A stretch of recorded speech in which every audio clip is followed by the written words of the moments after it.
അതിന്റെ വചനം ശ്രദ്ധിച്ചുകൊണ്ടിരിക്കുകയായിരുന്നല്ലോ.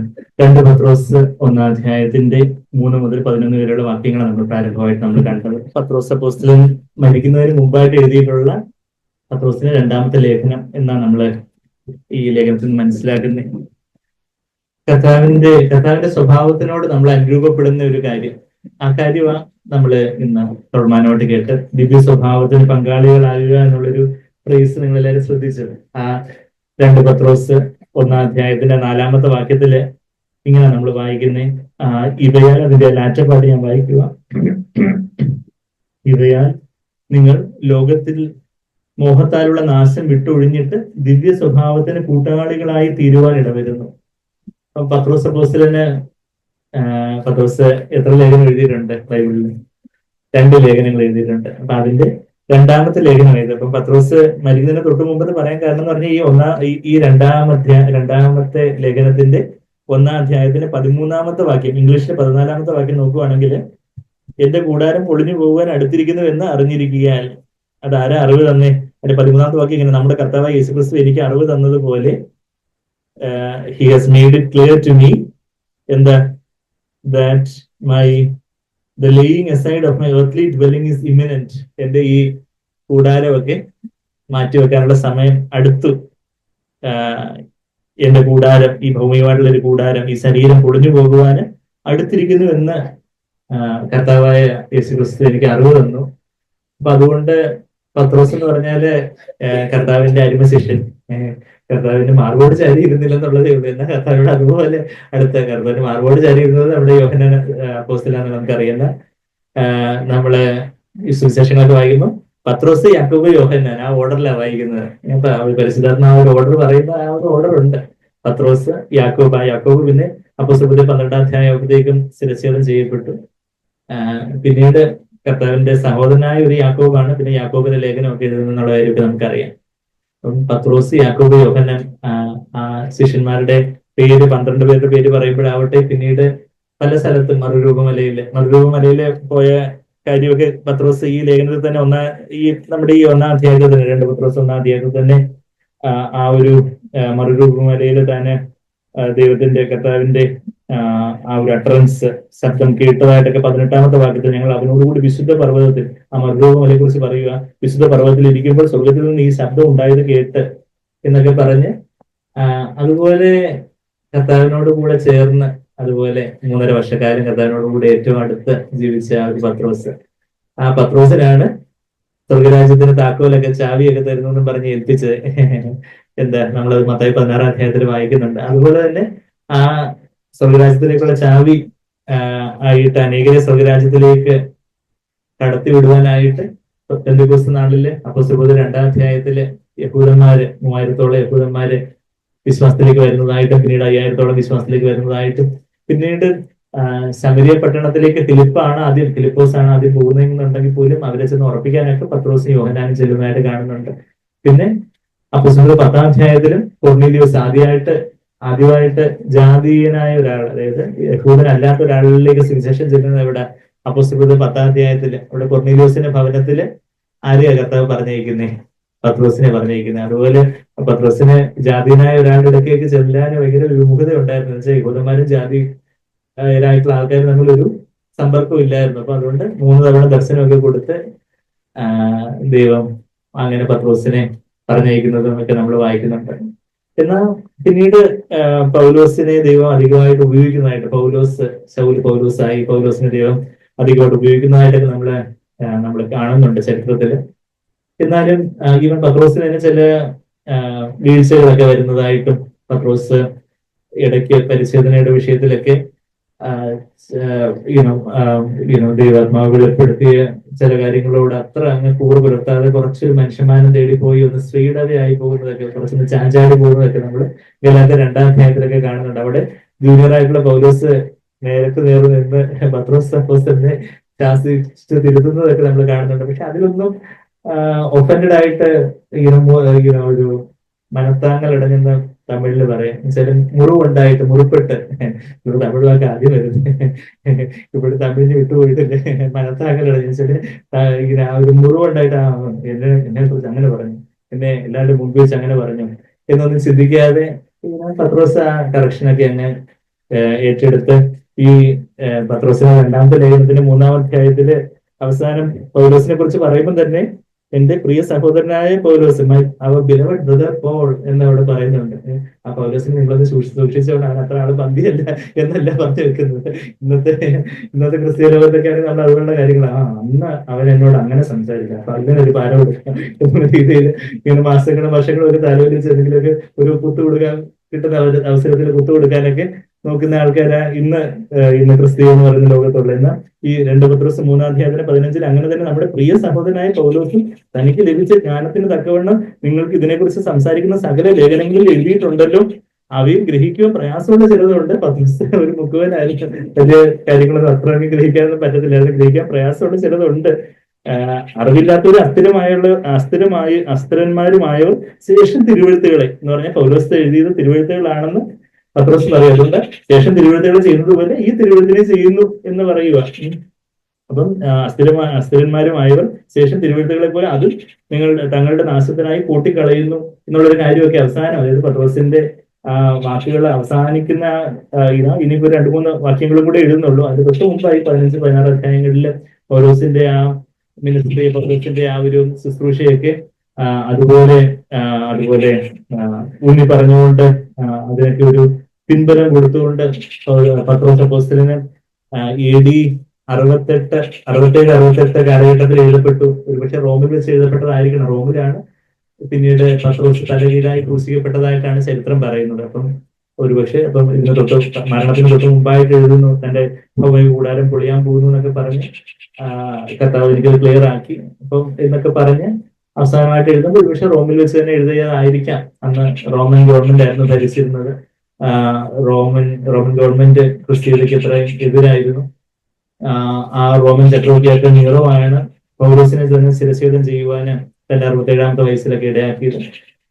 ഈ പത്രോസും ആ ഒരു കാലയളവിൽ 67-68 കാലയളവിലൊക്കെ ഇത് എഴുതുമ്പോൾ അവസാനമായിട്ട്, അതായത് കർത്താവിനോടുകൂടെ ഇത്രയധികം ചേർന്ന് നടന്ന അവസാനമായിട്ട് തന്റെ ആ ശുശ്രൂഷ തന്റെ കാലയളവൊക്കെ തീരുന്നു എന്ന് പറയുമ്പോൾ അവസാനമായിട്ട് എഴുതുന്ന ലേഖനത്തിലെ ഊന്നലും കാര്യങ്ങളും ഒക്കെ നമ്മൾ കാണുമ്പോൾ നമ്മളത് വളരെ ശ്രദ്ധിച്ച് നോക്കേണ്ടതായിട്ടുണ്ട്. ഇപ്പം നമ്മളുടെ ഒരു പ്രിയ അപ്പച്ചന് മരിക്കുന്നതിന് മുമ്പായിട്ട് പറഞ്ഞ് എന്തെങ്കിലും ഒരു കാര്യങ്ങളെയോ അപ്പച്ചൻ അവസാനമായിട്ട് എന്താ പറഞ്ഞേ എന്നെല്ലാവരും ഒന്ന് ചോദിക്കുന്നത് പോലെ ഒരു വന്യ പിതാവ് അദ്ദേഹം മരിക്കുന്നതിന് മുമ്പായിട്ട് ചില കാര്യങ്ങൾ പറഞ്ഞ് ഏൽപ്പിച്ചിട്ട് പോയി എന്ന് പറയുന്നത് പോലെ, അതുപോലെ ഒരു സഭയുടെ ഒരു വലിയ നേതാവായിട്ട് നെടുന്തൂണായിട്ട് ദൈവം ഉപയോഗിച്ച് അദ്ദേഹം പത്രോസിന്റെ ഈ 2-ാമത്തെ ലേഖനം, പത്രോസിന്റെ അവസാനത്തെ ലേഖനം എഴുതുമ്പോൾ എന്താ ആദ്യം ഊന്നി പറയുന്നത്, ഈ 1-ാമത്തെ ലേഖനത്തിൽ 1-ാമത്തെ അധ്യായത്തിൽ തന്നെ ഊന്നി പറയുന്നത് ദിവ്യ സ്വഭാവത്തിന് പങ്കാളികളാകുക.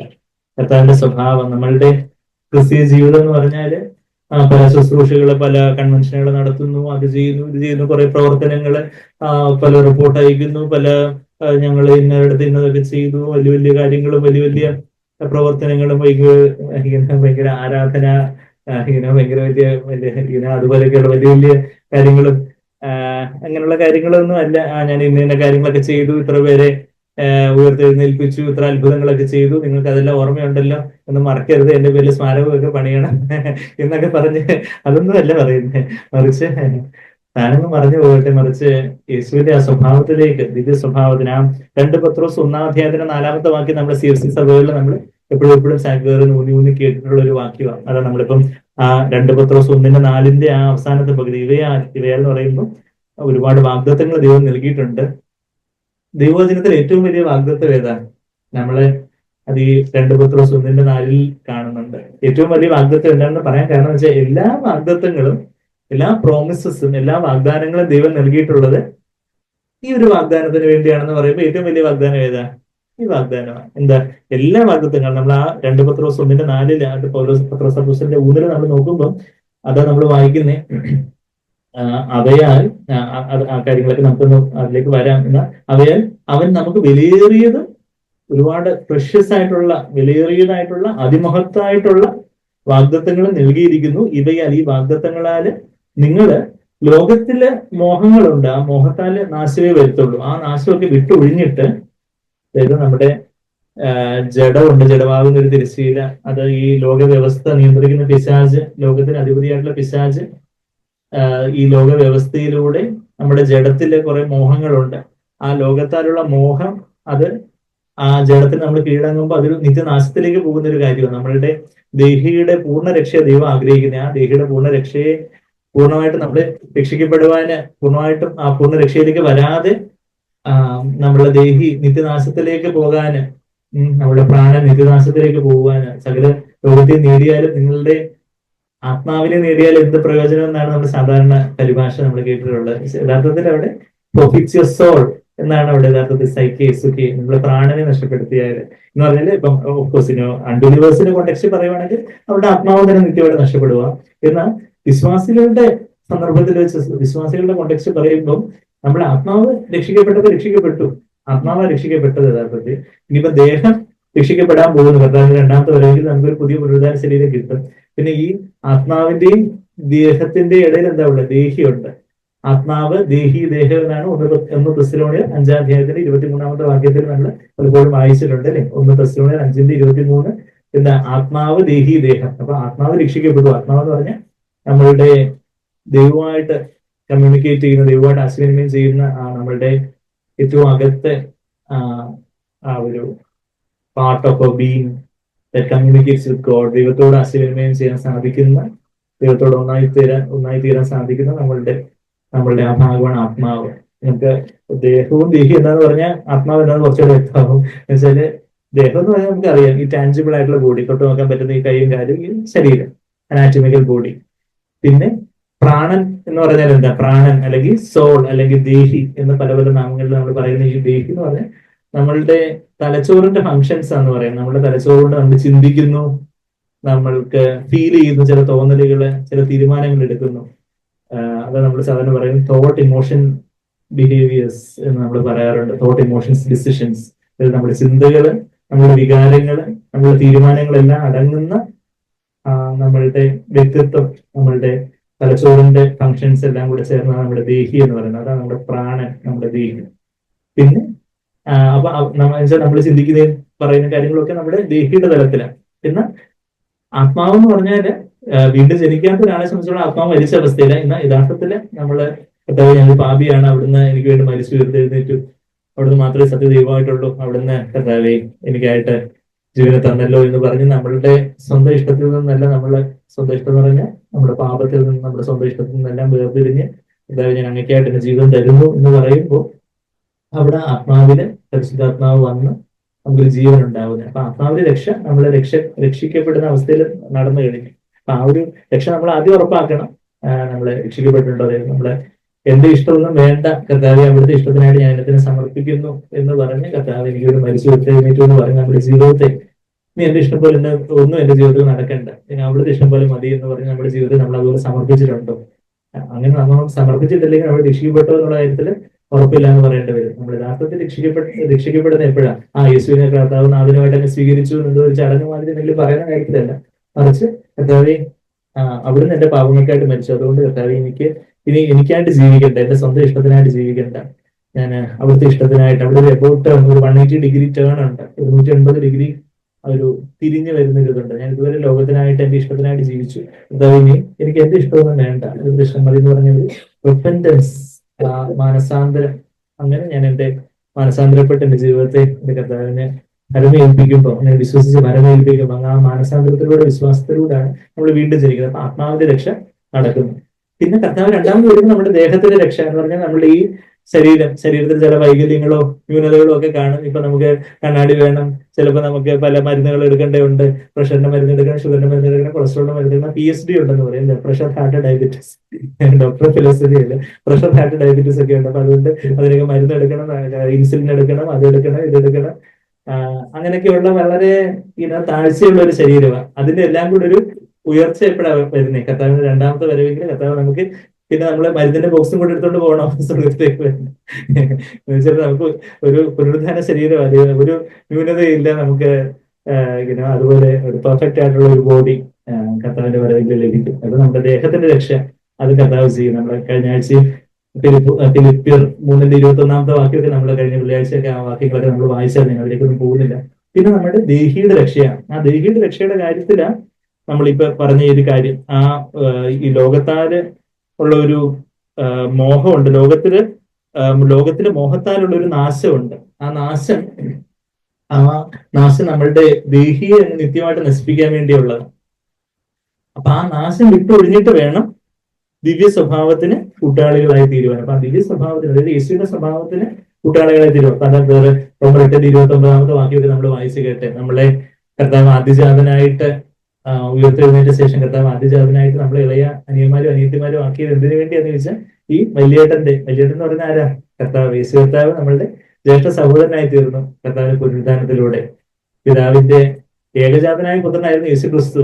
അതുവരെയും പുനരുദ്ധാനം വരെയും കർത്താവ് ഏകജാതനായവനെ നൽകി, പിതാവ് ഏകജാതനായവനെ ദൈവം നൽകുവാൻ തക്കവണ്ണം നമ്മെ സ്നേഹിച്ചു എന്നാണ് യോഹന്നാൻ 3:16 വാക്യത്തിൽ നമ്മൾ വായിക്കുന്നത്. എന്നാൽ ആ ഏകജാതനായ കർത്താവ്, only begotten son, പിന്നെ ഫസ്റ്റ് ബിഗോട്ടൻ, ആദ്യജാതനായി തീർന്നു. അതായത് ഇപ്പൊ ഒരു അപ്പനും അമ്മയ്ക്ക്, ഇപ്പൊ എന്റെ എക്സാമ്പിൾ, എന്നെ സ്ത്രീകളുടെ എക്സാമ്പിൾ പറയാനൊക്കെ ഞങ്ങൾക്ക് ആദ്യം തന്നെ രണ്ടുപേരെങ്കിലും വന്നതുകൊണ്ട് തന്നെ ആദ്യജാതൻ എന്ന് പറയാനൊക്കെ ഇപ്പൊ അല്ലെങ്കിൽ ജേക്കബ് തന്നെ കുഞ്ഞുടസിന്റെ എക്സാമ്പിൾ പറയുകയാണെങ്കിൽ ആദ്യം രാജേഷ് പ്ലെയർ മാത്രമായിരുന്നു മോനായിട്ട് കുറെ നാൾ ഉണ്ടായിരുന്നത്. അപ്പൊ ഒറ്റ മോനായിട്ട് ഇരുന്നു.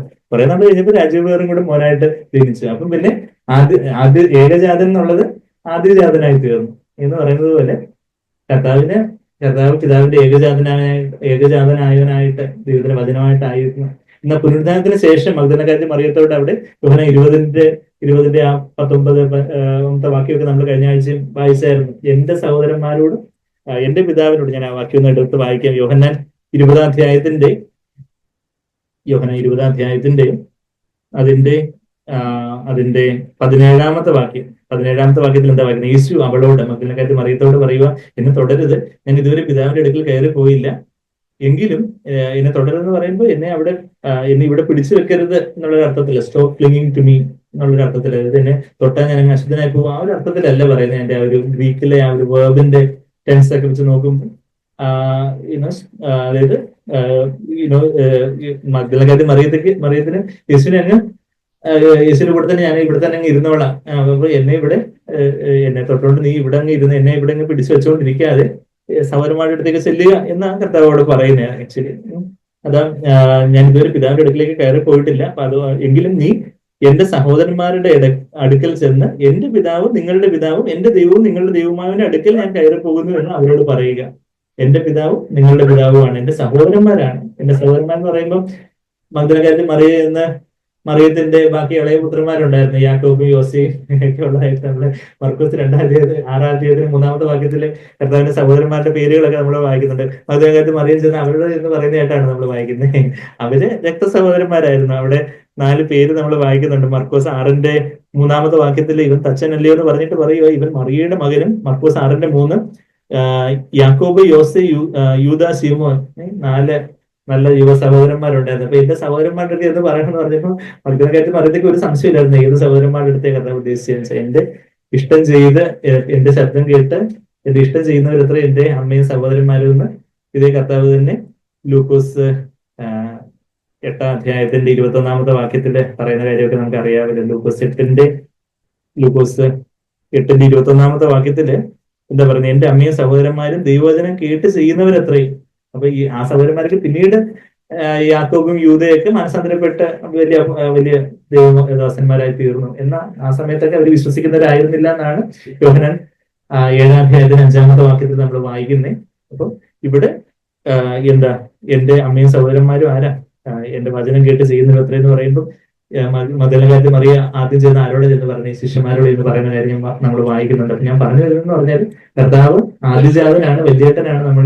നമ്മളെ അനിയന്മാരും അനിയത്തിമാരും ആയത് കർത്താവിന്റെ സ്വഭാവത്തോട്, കർത്താവിന്റെ സ്വരൂപത്തോട് അനുരൂപപ്പെടുവാൻ അത്രയും ഞാൻ പിന്നെ ആ വാക്യം എടുത്ത് വായിക്കുന്നത്. റോമർ 8 വാക്യം ബ്രദർ എടുത്ത് വായിച്ചു. അതുപോലെ തന്നെ നമ്മള് 2 തെസ്സലോനിയർ ആ വാക്യം ബ്രദർ എടുത്ത് വായിച്ചു. 2 തെസ്സലോനിയർ 2 വാക്യം വായിച്ച് ശ്രദ്ധിച്ചു. എന്തിനു വേണ്ടി കർത്താവ് നമ്മളെ വിളിച്ച്? 2 തെസ്സലോനിയർ 2 വാക്യം നമ്മുടെ കർത്താവായ യേശുക്രിസ്തുവിന്റെ മഹത്വം പ്രാപിക്കുവാനല്ലോ അവൻ ഞങ്ങളുടെ സുവിശേഷ ഘോഷണത്തിൽ നിങ്ങളെ രക്ഷയ്ക്ക് വിളിച്ചത്. നമ്മളെ രക്ഷിച്ചത് എന്തിനു വേണ്ടിയാണ്? നമ്മള് സ്വർഗത്തിലേക്ക് എന്നെ സ്തുതിക്കാനായിട്ട് കുറെ എണ്ണങ്ങൾ വേണം എന്നും പറഞ്ഞുകൊണ്ട് കർത്താവ് രക്ഷിച്ചതാണ്? അല്ല, മറിച്ച് കർത്താവിന്റെ ആ മഹത്വം, കർത്താവിന്റെ ആ തേജസ്, ഗ്ലോറി തേജസ്, ഗ്ലോറി, തേജസ്, ഡോക്സ എന്ന് പറഞ്ഞ ഗ്രീക്ക് പദം തേജസ് കർത്താവിന്റെ ദിവ്യ സ്വഭാവം ഡിവൈൻ നേച്ചർ എന്നുള്ള പദവ നമ്മളിപ്പോ 2 പത്രോസ് 1:4 കണ്ട് ആ ദിവ്യ സ്വഭാവത്തെ കുറിക്കുന്ന ഒരു കാര്യം കർത്താവിന്റെ കൃപയും സത്യവും നിറഞ്ഞതായിട്ടുള്ള ആ തേജസ് എന്ന് യോഹന്നാൻ 1-ാം 14 വാക്യത്തിൽ നമ്മൾ വായിക്കുന്നുണ്ട്. ഇങ്ങനെ പലപ്പോഴും എപ്പോഴും റെഫർ ചെയ്യുന്ന വാക്യങ്ങളായതുകൊണ്ട് പെട്ടെന്ന് റെഫറൻസസ് എന്ന് പറയുന്നത് എനിക്ക് പലർക്കും അത് പരിചിതമാണ്. എങ്കിലും അത് എഴുതിയെടുക്കാൻ പറ്റുവാണെങ്കിൽ അത് എഴുതിയെടുക്കാം. അപ്പം പിന്നീട് ഒന്നുകൂടെ നോക്കാമല്ലോ. യോഹന്നാൻ 1-ാം 14 ദൈവത്തിന്റെ തേജസ് കൃപയും സത്യവും നിറഞ്ഞവനായി യേശുവിൽ കണ്ടതായിട്ട് നമ്മളവിടെ വായിക്കുന്നത്. അപ്പം യേശുവില് ഉള്ള തേജസ് കൃപയും സത്യവും നിറഞ്ഞതായിട്ടുള്ള പിതാവിന്റെ ആ സ്വഭാവം എന്നെ കണ്ടവൻ എന്റെ പിതാവിനെയും കണ്ടിരിക്കുന്നു എന്നാണ് യോഹന്നാൻ 14-9 വാക്യത്തിൽ ഫിലിപ്പോസിനോട് കർത്താവ് പറയുന്നത്. അപ്പം കർത്താവിന്റെ ആ സ്വഭാവം, പിതാവിന്റെ സ്വഭാവം യേശുവിൽ വെളിപ്പെട്ടു. ആ സ്വഭാവത്തോട്, ആ ദിവ്യ സ്വഭാവത്തോട് അനുരൂപപ്പെടാൻ വേണ്ടിയാണ് കർത്താവ് നമ്മളെ വിളിച്ച് വേർതിരിച്ചിരിക്കുന്നത്. അപ്പൊ പത്രോസ് മരണത്തിന് തൊട്ട് മുമ്പായിട്ട് താൻ ഈ ലേഖനം എഴുതുമ്പോൾ പത്രോസിന്റെ ഹൃദയത്തിലെ ഭാരം എന്താ? ഇവർക്കെല്ലാം വലിയ സമ്പൽ സമൃദ്ധി വേണം, ഇവർക്കെല്ലാം സൗഖ്യം വേണം. ഇനി ആരെങ്കിലും സൗഖ്യപ്പെടാനുണ്ടെങ്കിൽ അവരുടെ അടുക്ക ഞാൻ ഇപ്പൊ സൗഖ്യമാക്കി തരാം, ആരെങ്കിലും മരിച്ചെങ്കിൽ ഞാൻ ഉയർത്തെഴുന്നേൽപ്പിക്കാം. അങ്ങനെയുള്ള അത്ഭുതങ്ങളുടെ കാര്യം, അടയാളങ്ങളുടെ കാര്യമൊന്നുമല്ല പറയുന്നത്. അതൊക്കെ സുവിശേഷം എന്ന് ഉറപ്പിക്കാൻ വേണ്ടി ദൈവം അതിൻ്റെതായ ഒരു സമയത്ത് ചില അത്ഭുതങ്ങളും അടയാളങ്ങളും ഒക്കെ ചെയ്യുന്നു. നല്ലത് തന്നെ ദൈവത്തിന് ഇന്നും ചെയ്യാൻ കഴിയും. എന്നാൽ അതൊക്കെ ഒരു ബൈ പ്രോഡക്റ്റ് മാതിരിയുള്ള കാര്യം. അതൊന്നും മെയിൻ പ്രോഡക്റ്റ് അല്ല. അതൊക്കെ ഒരു ബോണസ് മാതിരി. അതായത് 12 മാസം വർക്ക് ചെയ്യുമ്പോൾ ഓണത്തിനോ ക്രിസ്മസിനോ ഒക്കെ ചില ബോണസ് കൊടുക്കാം. പക്ഷെ ബോണസ് അല്ല മെയിൻ സാലറി. മെയിൻ ആയിട്ടുള്ള ശമ്പളം ഉണ്ട്, അതിന്റെ കൂടെ കുറച്ചൊരു ബോണസ് കിട്ടും എന്നുള്ളതേ ഉള്ളൂ. എന്ന് പറയുന്നതുപോലെ മുമ്പേ അവനെ രാജ്യവും രീതിയും തേടുമ്പോൾ ബാക്കി വേണ്ടുന്ന കാര്യങ്ങൾ നമുക്ക് നമ്മുടെ സൗഖ്യമോ അല്ല നമ്മുടെ ആരോഗ്യത്തിന്റെ ചില കാര്യങ്ങളോ നമ്മുടെ ഭൗതികമായിട്ടുള്ള ചില ആവശ്യങ്ങളോ കാര്യങ്ങളെല്ലാം കർത്താവ് നിറവേറ്റാൻ മതിയായവനാണ്. എന്നാൽ അതല്ല മെയിൻ ആയിട്ടുള്ള കാര്യം. ഇന്ന് ക്രിസ്ത്യ ലോകത്ത് നമ്മൾ നോക്കുവാണെങ്കിൽ അതിനുവേണ്ടിയാണ് ആൾക്കാരുടെ പ്രസംഗം മൊത്തം. എന്താ, നിങ്ങൾക്ക് സൗഖ്യം വേണമെങ്കിലോ നിങ്ങൾക്ക് ഞങ്ങൾ ഇന്ന് ഇങ്ങോട്ട് വരുന്ന വഴിയിലും പറഞ്ഞതുപോലെ ദൈവത്തിന് എല്ലാ അത്ഭുതവും ചെയ്യാൻ പറ്റും, ഞങ്ങൾക്ക് പണം തരുന്നതിനെ മാത്രം ഒഴിച്ച് ബാക്കി പണം തരാൻ വേണ്ടി നിങ്ങൾ സഭക്കാർ തന്നെ വേണം. പണം തരാൻ വേണ്ടി 8 കോടി ഇടാൻ വേണ്ടി നിങ്ങൾ തന്നെ ഇടണം. ബാക്കി എല്ലാ അത്ഭുതവും ദൈവത്തിന് ചെയ്യാൻ പറ്റും. ഞങ്ങൾക്ക് മാത്രം പൈസ തരാൻ മാത്രം നിങ്ങൾ തന്നെ, അതിനെ ദൈവം അത്ഭുതമൊന്നും ചെയ്തില്ല. അതുകൊണ്ട് നിങ്ങൾ തന്നെ ഉള്ള പൈസ എല്ലാം കൂടെ ശമ്പളം, 1 മാസത്തെ ശമ്പളം എല്ലാം കൂടി ഇടണം എന്നൊക്കെ പറയുന്ന കള്ളപ്രവാചകന്മാരും അപ്പോസ്തലന്മാരും വ്യാജ സുവിശേഷകന്മാരും കൊള്ളക്കാരും ഒക്കെ നിറഞ്ഞ ഒരു ക്രിസ്തീയ ലോകത്തെ നമ്മളുള്ളത്. പക്ഷെ അപ്പൊ അതിന്റെയൊക്കെ ഇടയിൽ അപ്പൊ അത്രയും ദുരുപദേശം ഇന്ന് 21-ാം നൂറ്റാണ്ടിലുണ്ടെങ്കിൽ 1-ാം നൂറ്റാണ്ടിൽ ഇത് തുടങ്ങി. ഇപ്പൊ നമ്മൾ 2 പത്രോസ്, ഈ പത്രോസിന്റെ 2-ാമത്തെ ലേഖനം നമ്മൾ വായിക്കും. അതിന്റെ 2-ാം അധ്യായത്തിൽ മൊത്തം ഈ ഒരു കള്ളപ്രവാചകന്മാരും ദുരുപദേഷ്ടകന്മാരുടെ കാര്യമാണ് പറയുന്നത്. അവരുടെ ദുസ്വഭാവത്തെ കുറിച്ചൊക്കെ പറയുന്നുണ്ട്, പണത്തിനോടുള്ള ആർത്തിയെ കുറിച്ച് പറയുന്നുണ്ട്. ഞാനത് ഓടിച്ചെന്ന് പറയും 2 പത്രോസ് 2-ന്റെ 2-ാമത്തെ വാക്യം അവരുടെ ദുഷ്കാമ പ്രവൃത്തികളെ കുറിച്ച് പറയുന്നുണ്ട്. മോറൽ സൈഡ് വീക്കാണ് അവരുടെ. 3-ാമത്തെ വാക്യം ദ്രവ്യാഗ്രഹത്താൽ കൗശല വാക്ക് പറഞ്ഞ്, ദ്രവ്യാഗ്രഹം, ആ പണത്തോടുള്ള ആക്രാന്തം, അത് പൊളിറ്റീഷ്യൻസിനെ രാഷ്ട്രീയക്കാരെ പോലും ലജ്ജിപ്പിക്കുന്ന പണത്തോടുള്ള ആക്രാന്തമുള്ള ക്രിസ്ത്യൻ എന്ന് പറയുന്ന ദ്രവ്യദാസന്മാർ. ഞാൻ അവരെ ആരും ദൈവദാസന്മാരെന്ന് വിളിക്കാറില്ല. ഞാൻ അവരെയൊക്കെ ദ്രവ്യദാസന്മാർ അല്ലെങ്കിൽ പണത്തിന്റെ ദാസന്മാരെന്ന് അങ്ങനെയുള്ളവരെ വിളിക്കുന്നത്. ഈ പണം ചോദിച്ചുകൊണ്ട് ഈ പിച്ചച്ചട്ടി എടുത്ത് നടക്കുന്നത് പോലെ ദൈവത്തിന്റെ പേര് പറഞ്ഞ് ഭിക്ഷയായിരിക്കുന്ന ഒത്തിരി കള്ളപ്രവാചകന്മാരൊക്കെ ഉണ്ട്. അപ്പൊ അതൊക്കെ ദ്രവ്യാഗ്രഹത്താലുള്ള കൗശല വാക്ക് പറഞ്ഞെന്നൊക്കെ എന്റെ 2 പത്രോസ് 2-ന്റെ 3-ാമത്തെ വാക്യത്തിൽ നമ്മൾ വായിക്കുന്നത്. അപ്പൊ അങ്ങനെയൊക്കെയുള്ള പല കാര്യങ്ങളും അവരുടെ ഐസ് ഫുൾ ഓഫ് അഡൽട്രി എന്നൊക്കെ 14-ാമത്തെ വാക്യത്തില് അവർ വ്യഭിചാരിണിയെ കണ്ട് രസിക്കുകയും പാപം കണ്ട് തൃപ്തിപ്പെടാതിരിക്കുകയും ചെയ്യുന്ന കണ്ണുള്ളവരും സ്ഥിരമല്ലാത്ത ദേഹികളെ വശീകരിക്കുന്നവരും ദ്രവ്യാഗ്രഹത്തിൽ അഭ്യാസം കഴിഞ്ഞ ഹൃദയമുള്ളവരായി അവർ ഐസ് ഫുൾ ഓഫ് അഡൽട്രി, അതാ തൃപ്തിപ്പെടാതിരിക്കുകയും ചെയ്യുന്ന കണ്ണുള്ളവരും എന്നൊക്കെയുള്ള ഒരു പാപം കണ്ട് തൃപ്തിപ്പെടാതിരിക്കുകയും ചെയ്യുന്ന കണ്ണുള്ളവരും ഒക്കെ ആയിട്ടുള്ള അത് ആരെക്കുറിച്ച് പറയുന്നത് വെച്ചാല് ഈ ദൈവത്തിന്റെ പേര് പറഞ്ഞ് തന്നെ അന്ന് ഒത്തിരി കള്ളപ്രവാചകന്മാരും ദുരുപദേഷ്ടക്കാന്മാരും എല്ലാം ഉണ്ടായിരുന്നു. അതിനെക്കുറിച്ചുള്ള വാണിംഗ് പത്രോസ് പറയുന്നുണ്ട്. അപ്പൊ പത്രോസിന്റെ ഹൃദയത്തിലെ ഭാരം എന്താ? അതായത് താൻ മരിക്കാൻ പോവുകയാണ്. അതിന് തൊട്ട് മുമ്പേ കർത്താവ് ഹൃദയത്തിൽ തന്നിട്ടുള്ള ഭാരം എഴുതുക. ആദ്യത്തെ അധ്യായത്തില് ആ ദിവ്യ സ്വഭാവത്തെക്കുറിച്ചും ദിവ്യ സ്വഭാവത്തിന് പങ്കാളികളാകുന്നതിനെ കുറിച്ചൊക്കെ ഉള്ള ഒരു കാര്യം ഊന്നി പറഞ്ഞുകൊണ്ട് 2-ാമത്തെ അധ്യായത്തിൽ ദുരുപദേഷ്ടകന്മാരെ കുറിച്ചും കള്ളപ്രവാചകന്മാരെയൊക്കെ ഉള്ള മുന്നറിയിപ്പൊക്കെ നൽകിക്കൊണ്ട് 3-ാം അധ്യായത്തിൽ കർത്താവിന്റെ 2-ാമത്തെ വരവിനെ കുറിച്ചും ഇതെല്ലാം തീക്കായിട്ട്, നമ്മൾ ഈ കാണുന്നതെല്ലാം തീക്കായിട്ട് ദൈവം വെച്ചിരിക്കുന്നതാണ് എന്നുള്ളൊരു കാര്യമൊക്കെ പറഞ്ഞ് കർത്താവിന്റെ വരവ് താമസിക്കുന്നതല്ല, അതുകൊണ്ട് ഈ കാര്യങ്ങളെല്ലാം നിങ്ങൾ കർത്താവിന്റെ പരിജ്ഞാനത്തിൽ വളരണം എന്നുള്ളൊരു കാര്യമൊക്കെ പറഞ്ഞ് പത്രോസ് അവിടെ അവസാനിപ്പിക്കും നമ്മളവിടെ കാണുന്നുണ്ട്. അപ്പം നമ്മള് ഇന്ന് കേട്ട എന്താ ആ ഒരു ദിവ്യ സ്വഭാവത്തിന്റെ കർത്താവിന്റെ സ്വഭാവത്തിന് അനുഭവപ്പെടാൻ തക്കവണ്ണം നമുക്ക് ആ കാര്യങ്ങളെ കുറിച്ച് ഒരു തീക്ഷ്ണതയും താല്പര്യമൊക്കെ ഉണ്ടോ? അതാ പത്രോസ് ഇവിടെ പറഞ്ഞ സകല ഉത്സാഹത്തോടും കൂടി, അതാ 5-ാമത്തെ വാക്യത്തില് അതിന് നിമിത്തം തന്നെ നിങ്ങൾ സകല ഉത്സാഹവും കഴിച്ച്, അതായത് ഇതൊന്നും ഉത്സാഹമൊന്നും ഇല്ലാതെ ചത്തുനിൽക്കുമായി ജീവിച്ചിരിക്കലും ഒരു ശീതോഷ്ണാവസ്ഥ, കർത്താവിനെ പിൻപറ്റണോ, പിൻപറ്റാം, പിന്നെന്താ അത് ചെയ്യണോ, ചെയ്യാം, ആക്കാനും വേണ്ടി ഒക്കാനിക്കുന്നത് പോലെ അങ്ങനെ ഒരു ശീതോഷ്ണാവസ്ഥയില് ദൈവത്തിന്റെ കാര്യങ്ങളൊക്കെ വരുമ്പോൾ നമ്മളൊരു തണുപ്പ് മട്ട നടക്കും, ശരിയാവും, ദൈവം നടത്തും, അങ്ങനെ ഒരു ഉത്സാഹം ഇല്ലാത്തൊരവസ്ഥ, അതിൽ നിന്ന് നമ്മളൊന്ന് കരകയറേണ്ടതായിട്ടുണ്ട്. നമ്മളെ ഉഷ്ണവാന്മാരായിരുന്നു ശീതവാന്മാരും, നിങ്ങൾ ശീതവാന്മാരോ ഉഷ്ണവാന്മാരോ ആയിരുന്നെങ്കിൽ നന്ന് നിങ്ങളെ ശീതോഷ്ണവാന്മാരായി പോയി എന്നാണ് അവിടെ വെളിപാട് പുസ്തകം 3-ാം അധ്യായത്തിന് 14-15 വാക്യങ്ങളിലൊക്കെ ലവോദിക്ക സഭയുടെ മൂത്ത സഹോദരനോട് അവിടെ കർത്താവ് പറയുന്നത് വെച്ചാൽ, അങ്ങനെ ലോകത്തിലേക്ക് അങ്ങ് ആയി വരുന്ന അത്രയെങ്കിലും ലോകക്കാരാന്ന് പറഞ്ഞ് പിന്നെങ്കിലും മാനസാന്തരപ്പെടുകയെങ്കിലും ചെയ്യാം. എന്നാൽ ശീതോഷ്ണവാന്മാരെന്ന് പറഞ്ഞാൽ അവിടെ ഇല്ല ഇവിടെ ഇല്ല, ഏതായാലും കയ്യാലപ്പുറത്ത് തേങ്ങയുടെ കൂട്ട് അങ്ങോട്ടാണോ ഇങ്ങോട്ടാണോ എങ്ങോട്ടായി ചായുന്നത് എന്നുള്ളൊരു കാര്യം ലോകത്തിലേക്കാണോ അതോ കർത്താവിലേക്കാണോ, ഒരു ഉദാസീനതയോടെ ഒരു നെഗ്ലിജൻസോടുകൂടി ദൈവത്തിന്റെ പ്രവൃത്തി ചെയ്യുന്നവൻ ശപിക്കപ്പെട്ടവൻ എന്നുള്ള വാക്യം നമ്മൾ കഴിഞ്ഞ ആഴ്ച എടുത്ത് വായിച്ചു. ഇവിടെ യിരെമ്യാവ് 48-ാം അധ്യായത്തിലെ ആ വാക്യം നമുക്ക് ഒന്നുകൂടെ നമ്മളെ ഉത്സാഹിപ്പിക്കേണ്ട ഒരു വാക്യം, നമ്മളെ വെല്ലുവിളിക്കേണ്ട ഒരു വാക്യം. നമ്മൾ കുറ്റബോധത്തിൽ നമ്മളായി പോകരുത് എന്ന കർത്താവേ ആ ഒരു ഉത്സാഹക്കുറവ്. യിരെമ്യാവ് 48-ന്റെ 10-ാമത്തെ വാക്യം, യഹോവയുടെ പ്രവൃത്തി, അത് കർത്താവ് നമ്മളെ ഏൽപ്പിച്ചിരിക്കുന്ന നമ്മുടെ ഭൗതിക ജോലിയോ പഠിത്തമോ കാര്യങ്ങളോ ആവട്ടെ, നമ്മുടെ സഭയിലുള്ള ചെറിയ ചെറിയ ഉത്തരവാദിത്തങ്ങളോ നമ്മുടെ കുടുംബത്തെ കുറിച്ചുള്ള ആത്മീയ ഉത്തരവാദിത്തം, ഭൗതിക ഉത്തരവാദിത്തങ്ങളെല്ലാം ഇതൊക്കെ ദൈവം നമ്മളെ ഏൽപ്പിച്ചിരിക്കുന്ന പ്രവൃത്തിയാണ്. യഹോവയുടെ പ്രവൃത്തി ഉദാസീനതയോടെ ചെയ്യുന്നവൻ ശപിക്കപ്പെട്ടവൻ, രക്തം ചൊരിയാതെ വാൾ അടക്കി വെക്കുന്നവൻ ശപിക്കപ്പെട്ടവൻ. രക്തം ചൊരിയാന്ന് പറഞ്ഞാൽ നമ്മൾ ആരെങ്കിലും കുത്തണമെന്നല്ല, നമുക്ക് നമ്മുടെ സ്വയജീവന്റെ രക്തത്തെ ചൊരിയുന്ന കാര്യമാണെന്നുള്ള കാര്യമൊക്കെ നമ്മൾ കഴിഞ്ഞ ആഴ്ച നമ്മൾ ആ കാര്യങ്ങളൊക്കെ ചിന്തിക്കുന്നുണ്ടായിരുന്നു. നമ്മുടെ ആ ജഡത്തിലൊരു ചിന്തൽ വരുമ്പോൾ നമ്മുടെ സ്വയജീവന്റെ രക്തത്തിലാണ് ജീവനുള്ളതെന്ന് ഉൽപ്പത്തി 17-11 ലേവ്യ പുസ്തകം 17-11 ഉൽപ്പത്തി 6-9 നമ്മൾ വായിക്കുന്നുണ്ട്. രക്തത്തിലാണ് ജീവനുള്ളത് എന്ന് പറഞ്ഞാൽ അത് ആക്ഷരികമായിട്ടും അങ്ങനെ ആലങ്കാരികമായിട്ട് നമ്മുടെ സ്വയജീവൻ, നമ്മുടെ സ്വന്തം ഇഷ്ടത്തെ എപ്പോഴാണ് നമുക്ക് യഹോവയുടെ പ്രവൃത്തി ഉദാസീനത അല്ലാതെ ഉത്സാഹത്തോടെ ചെയ്യാൻ പറ്റുന്നത്? ഈ രക്തം ചൊരിയണം എന്ന് പറഞ്ഞാൽ കർത്താവ് എന്റെ ഇഷ്ടം പോലൊന്നും വേണ്ട. നമുക്ക് സ്വതവേ നമ്മളെല്ലാവരും ശീതോഷ്ണവന്മാരായിട്ടുള്ള ഒരു തണുപ്പൻ സ്വഭാവമുള്ളവരാ. എന്നാൽ കർത്താവെ എനിക്ക് സ്വതവേ ഒരു ഉത്സാഹവും അവിടുത്തെ കാര്യങ്ങളിൽ വേണ്ടത്ര ഒരു തീക്ഷ്ണതയൊന്നും ഇല്ല.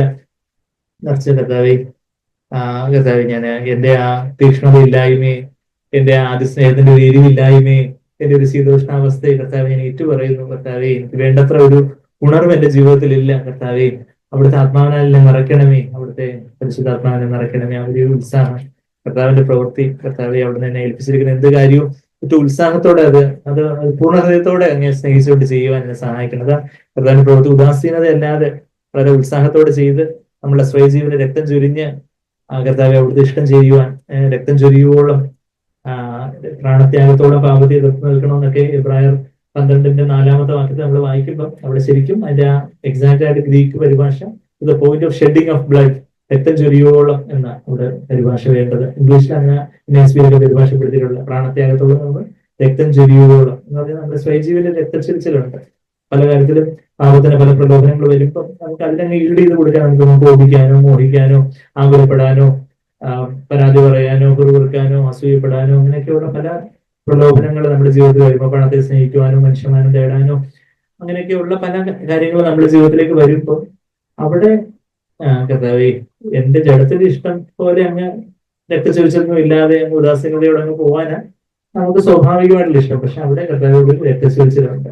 കർത്താവിന്റെ ഇഷ്ടം പോലെ വേണ്ട. കർത്താവെ അവിടുന്ന് എന്താണോ, എങ്ങനെ ഞാൻ ഈ കാര്യത്തെ നോക്കി കാണണമെന്നാണ്. ചിലപ്പോൾ നമുക്ക് ചില കാര്യങ്ങൾ, ചില വ്യക്തികളുടെ പെരുമാറ്റം, ചില സാഹചര്യങ്ങളൊക്കെ നമുക്ക് വല്ലാതെ ദേഷ്യം വരുന്നോണൊക്കെ ഒരു പ്രലോഭനം വരാം. വല്ലാതെ നമ്മുടെ ഹൃദയം അങ്ങനെ കലങ്ങി അസ്വസ്ഥമായിട്ട് നമുക്ക് ചിലപ്പോൾ ചിലരുടെ വാക്കുകളൊക്കെ കേൾക്കുമ്പോൾ നമുക്ക് വല്ലാതെ നിരാശ, ഇത്ര ആത്മാർത്ഥമായിട്ട് അത് ചെയ്തിട്ട് ഇങ്ങനെയാണല്ലോ അത് പറഞ്ഞത്, അല്ലെങ്കിൽ ഇങ്ങനെയാണല്ലോ അത് ചെയ്തത്, അല്ലെങ്കിൽ എന്നെ അവരത് വേണ്ടത്ര വില കൽപ്പിച്ചില്ലല്ലോ. അപ്പൊ ചില ഒരു നിരാശ വരാനുള്ള ഒരു സാധ്യതയുണ്ട്. പല നമ്മളുടെ പ്രിയപ്പെട്ടവരിൽ ഉള്ള ചില വാക്കുകൾ കേൾക്കുമ്പോൾ, അല്ലെങ്കിൽ ചില സാഹചര്യങ്ങൾ നമ്മൾ പ്രതീക്ഷിക്കാത്ത രീതിയിലൊക്കെ നടക്കുമ്പോൾ ഒരു നിരാശയോ ഒരു വെറുപ്പോ ഒക്കെ വരാനുള്ള ഒരു സാധ്യത ഉള്ള സമയത്ത് അവിടെ ഒരു രക്തച്ചൊരിച്ചിൽ വേണം എന്ന് പറഞ്ഞ കർത്താവ് എന്റെ ഇഷ്ടം പോലെയല്ല, അവിടുന്ന് അറിയാതെ അനുവദിക്കാതെ ഒന്നും സംഭവിച്ചിട്ടില്ല. ഇന്നലെ എന്തോ ഒരു കാര്യം പറഞ്ഞപ്പോഴും സ്ത്രീകൾ അത് പറഞ്ഞു, അത് എന്തോ എന്റെ കാര്യം ഞാൻ ഓർക്കുന്നില്ല, എന്തോ ഒരു കാര്യം പറഞ്ഞപ്പോ ദൈവം അറിയാതെ അനുവദിക്കാതെ അത് സംഭവിച്ചിട്ടില്ല. അതുകൊണ്ട് എന്നുള്ള നമ്മൾ സാധാരണ ഇവിടെ നമ്മുടെ കുട്ടിപ്പറ്റി പറയുന്ന കാര്യമല്ല, സ്ത്രീകളുടെ എന്തോ ഒരു ഫോണ് അതെ അതെ, എന്തോ ഒരു സ്ത്രീകളെ അറ്റസ്റ്റ് ചെയ്ത് കൊടുത്ത ഒരു കാര്യം ട്രഷറിയിൽ നിന്ന് മറ്റോ അവർ വിളിച്ച് ഏതാണ്ട് ക്വസ്റ്റ്യൻ ചെയ്യുന്നതൊക്കെ എന്തോ അവിടുന്ന് വെരിഫൈ ചെയ്യാൻ വേണ്ടി വിളിച്ചത്. അപ്പൊ പക്ഷെ ദൈവം പെട്ടെന്ന് ഓർപ്പിച്ച് ദൈവം അറിയാതെ അനുവദിക്കാതെ ഒന്നും സംഭവിക്കത്തില്ല. അത് നമ്മുടെ ഹൃദയത്തിൽ ഒരു ആ സമയത്ത് ഒരു പരിഭ്രാന്ത, അയ്യോ എന്തെങ്കിലും എന്നെ ചോദ്യം ചെയ്യുവോ, അല്ലെങ്കിൽ ഞാൻ ചെയ്തെന്തെങ്കിലും തെറ്റായി പോയോ, തെറ്റായ എന്തെങ്കിലും അറ്റസ്റ്റ് ചെയ്തെങ്ങാണോ ഇനി അറിയാതെ കാണും. അപ്പൊ പക്ഷെ ദൈവം അറിയാതെ അനുവദിക്കാതെ ഒന്നും സംഭവിക്കത്തില്ലല്ലോ എന്നുള്ളൊരു കാര്യം വരുമ്പോൾ നമുക്ക് അവിടെ ഒരു എന്താ ഒരു ശാന്തതയുണ്ട്. ഞാൻ പറഞ്ഞു വെക്കുന്നത് വെച്ചാല് ആ ഒരു രക്തച്ചൊരിച്ചില് നമ്മളുടെ എങ്ങനെയാണ് നമ്മൾ ദിവ്യ സ്വഭാവത്തിന് പങ്കാളികളാവുന്നത്, ഈ ലോകത്തിലെ മോഹത്താലുള്ള ലോകത്തിന്റെ മോഹങ്ങളാണ് കൺമോഹം, ജലമോഹം, ജീവനത്തിന്റെ പ്രതാപം. അത് നമ്മളിപ്പോ ഈ 2 Pത്രോസ് 1:4 ഞാൻ ഈ വായിക്കുന്നത്. ലോകത്തില് മോഹങ്ങളുണ്ട്. Having escape the corruption that is in the world by lust. പല 3 തരത്തിലുള്ള മോഹങ്ങളുണ്ട്. നമ്മൾ യോഹന്നാൻ 2:16 നമ്മൾ എപ്പോഴും വായിക്കുന്ന ഒരു വാക്യം എന്താ? കൺമോഹം, ജഡമോഹം, ജീവനത്തിന്റെ പ്രതാപം. ഈ 3 തരത്തിലുള്ള മോഹങ്ങളാണ് ഈ ലോകത്തിലുള്ളത്. അത് തന്നെ നമ്മുടെ ജഡത്തിലുള്ളത്. അതിന് കറസ്പോണ്ടിങ് ആയിട്ടുള്ള റിസപ്റ്റേഴ്സ് ആണ് നമ്മുടെ ജഡത്തിലുള്ളത് എന്ന് പറയാം. അപ്പൊ കൺമോഹം, കാണുന്ന എല്ലാം വേണം, പണം കൊണ്ട് വാങ്ങാൻ പറ്റുന്ന കാര്യങ്ങളല്ല കൺമോഹം. പിന്നെ ജഡമോഹം എന്ന് പറഞ്ഞാൽ ദൈവം വെച്ചിരിക്കുന്ന വൃത്തത്തിന് വെളിയിലേക്ക് ഉള്ള ലൈംഗികതയോ ആഹാരത്തോടുള്ള പ്രിയവും ഉറക്കത്തോടുള്ള പ്രിയവും ഒക്കെ ദൈവം വെച്ചിരിക്കുന്ന വൃത്തത്തിന് വെളിയിലേക്ക് പോകുമ്പോൾ അതാണ് ജഡമോഹം.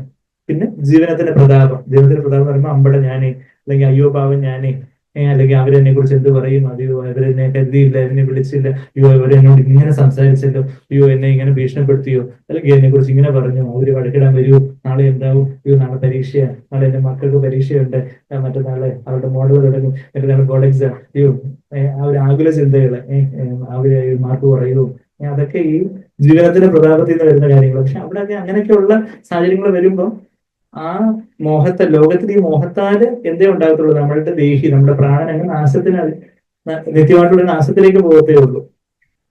എന്നാൽ അത് വിട്ടൊഴിഞ്ഞ് അതിവിശുദ്ധ സ്ഥലത്ത്, ജഡമാകുന്ന തിരശ്ശീലയ്ക്ക് അപ്പുറമാണ് എന്തുള്ള അതിവിശുദ്ധ സ്ഥലമുള്ളത്. അവിടെ അതിവിശുദ്ധ സ്ഥലത്ത് അതാണ് സ്വർഗസിംഹാസനമാണ് അതിവിശുദ്ധ സ്ഥലം എന്ന് നമ്മൾ എബ്രായർ 9:24 വായിക്കുന്നത്. അവിടെ കർത്താവിന്റെ സ്വഭാവത്തോട് അനുരൂപപ്പെടുക, ആ ദിവ്യ സ്വഭാവത്തിന് പങ്കാളികളായി തീരുക എന്നുള്ളതാണ് ദൈവം നമ്മളെ കുറിച്ച് ആഗ്രഹിക്കുന്നത്. അപ്പം നമ്മളുടെ ജീവിതത്തിൽ എന്തെങ്കിലുമൊക്കെ ആകുല ചിന്തകളോ, നിരാശകളോ, അശുദ്ധമായിട്ടുള്ള കാര്യങ്ങളോ, പല കാര്യങ്ങളോ ഒക്കെ അതിന്റെ പ്രലോഭനങ്ങള് തള്ളിക്കേറി വരുമ്പോ, വിരച്ചു കയറി വരുമ്പോ അവിടെ നമ്മളൊരു ജീവനുള്ള യാഗമായിട്ട് അങ്ങ് സമർപ്പിച്ച് കർത്താവേ, എന്റെ ഇഷ്ടം പോലെ വേണ്ട കർത്താവേ, അവിടുന്ന് അറിയാതെ അനുവദിക്കാതെ ഒന്നും സംഭവിച്ചിട്ടില്ലല്ലോ.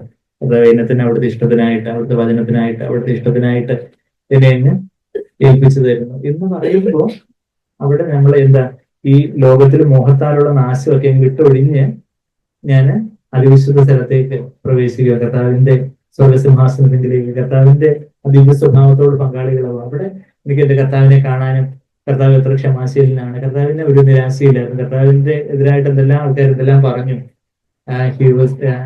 അവൻ പാപികളുടെ വിരോധത്താൽ ക്ഷീണിച്ച് മടുത്തുപോയില്ല. അത് നമ്മൾ വായിക്കുന്നത് കർത്താവിന്റെ ദിവ്യ സ്വഭാവത്തെ കുറിച്ച് വായിക്കുമ്പോൾ എബ്രായർ 12-ാം അധ്യായത്തിൽ ആ വാക്യം നിങ്ങൾക്ക് പരിചയമുണ്ടോ?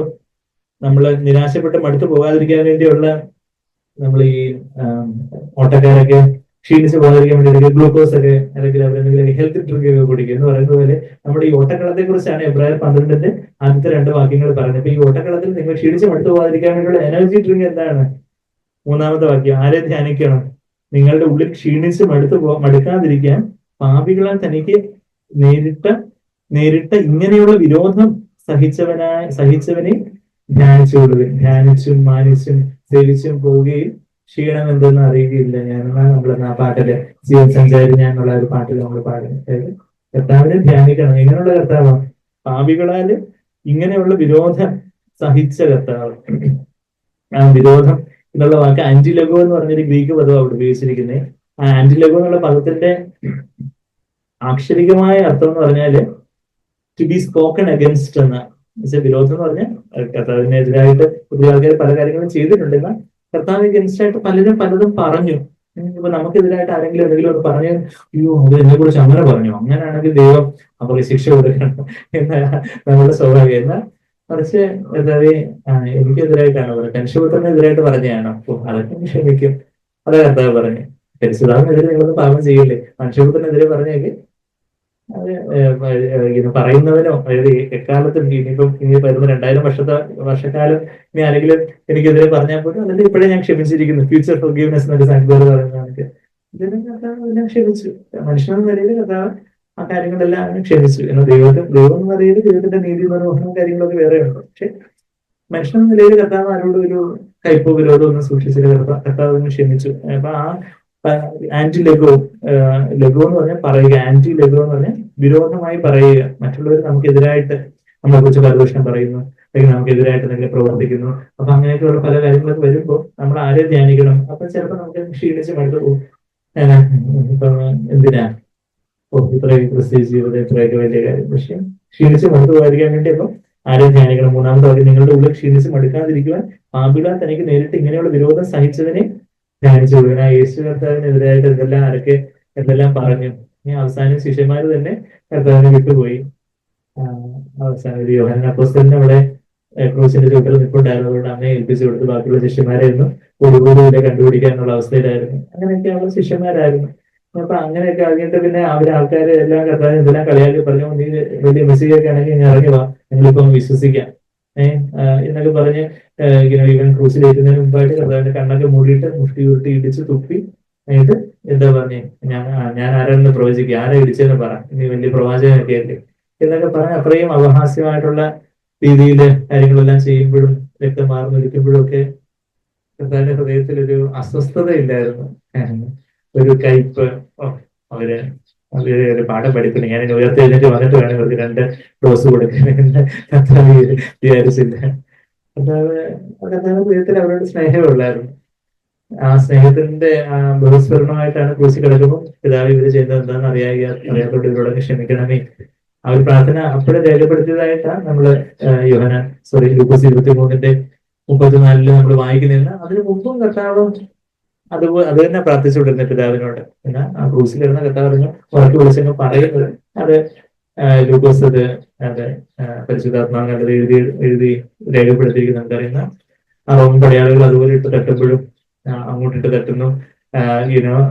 ഹന്നാവ് കയ്യഫാസിന്റെ അടുത്തിൽ കഴിക്കുന്നു, കയ്യഫാവ് പിലാത്തോസിന്റെ അടുത്തേക്ക് കഴിക്കുന്നു, പിലാത്തോസ് ഹെരോദാവിന്റെ അടുത്തേക്ക് കഴിക്കുന്നു, ഹെരോദാവ് പിന്നെയും പിലാത്തോസിന്റെ അടുത്തേക്ക് കഴിക്കുന്നു, പിലാത്തോസ് പിന്നെ റോമൻ പടയാളികൾക്ക് ഏൽപ്പിച്ചു കൊടുക്കുന്നു, അവരിട്ട് അങ്ങോട്ടും ഇങ്ങോട്ടും ഇട്ട് തട്ടുന്നു.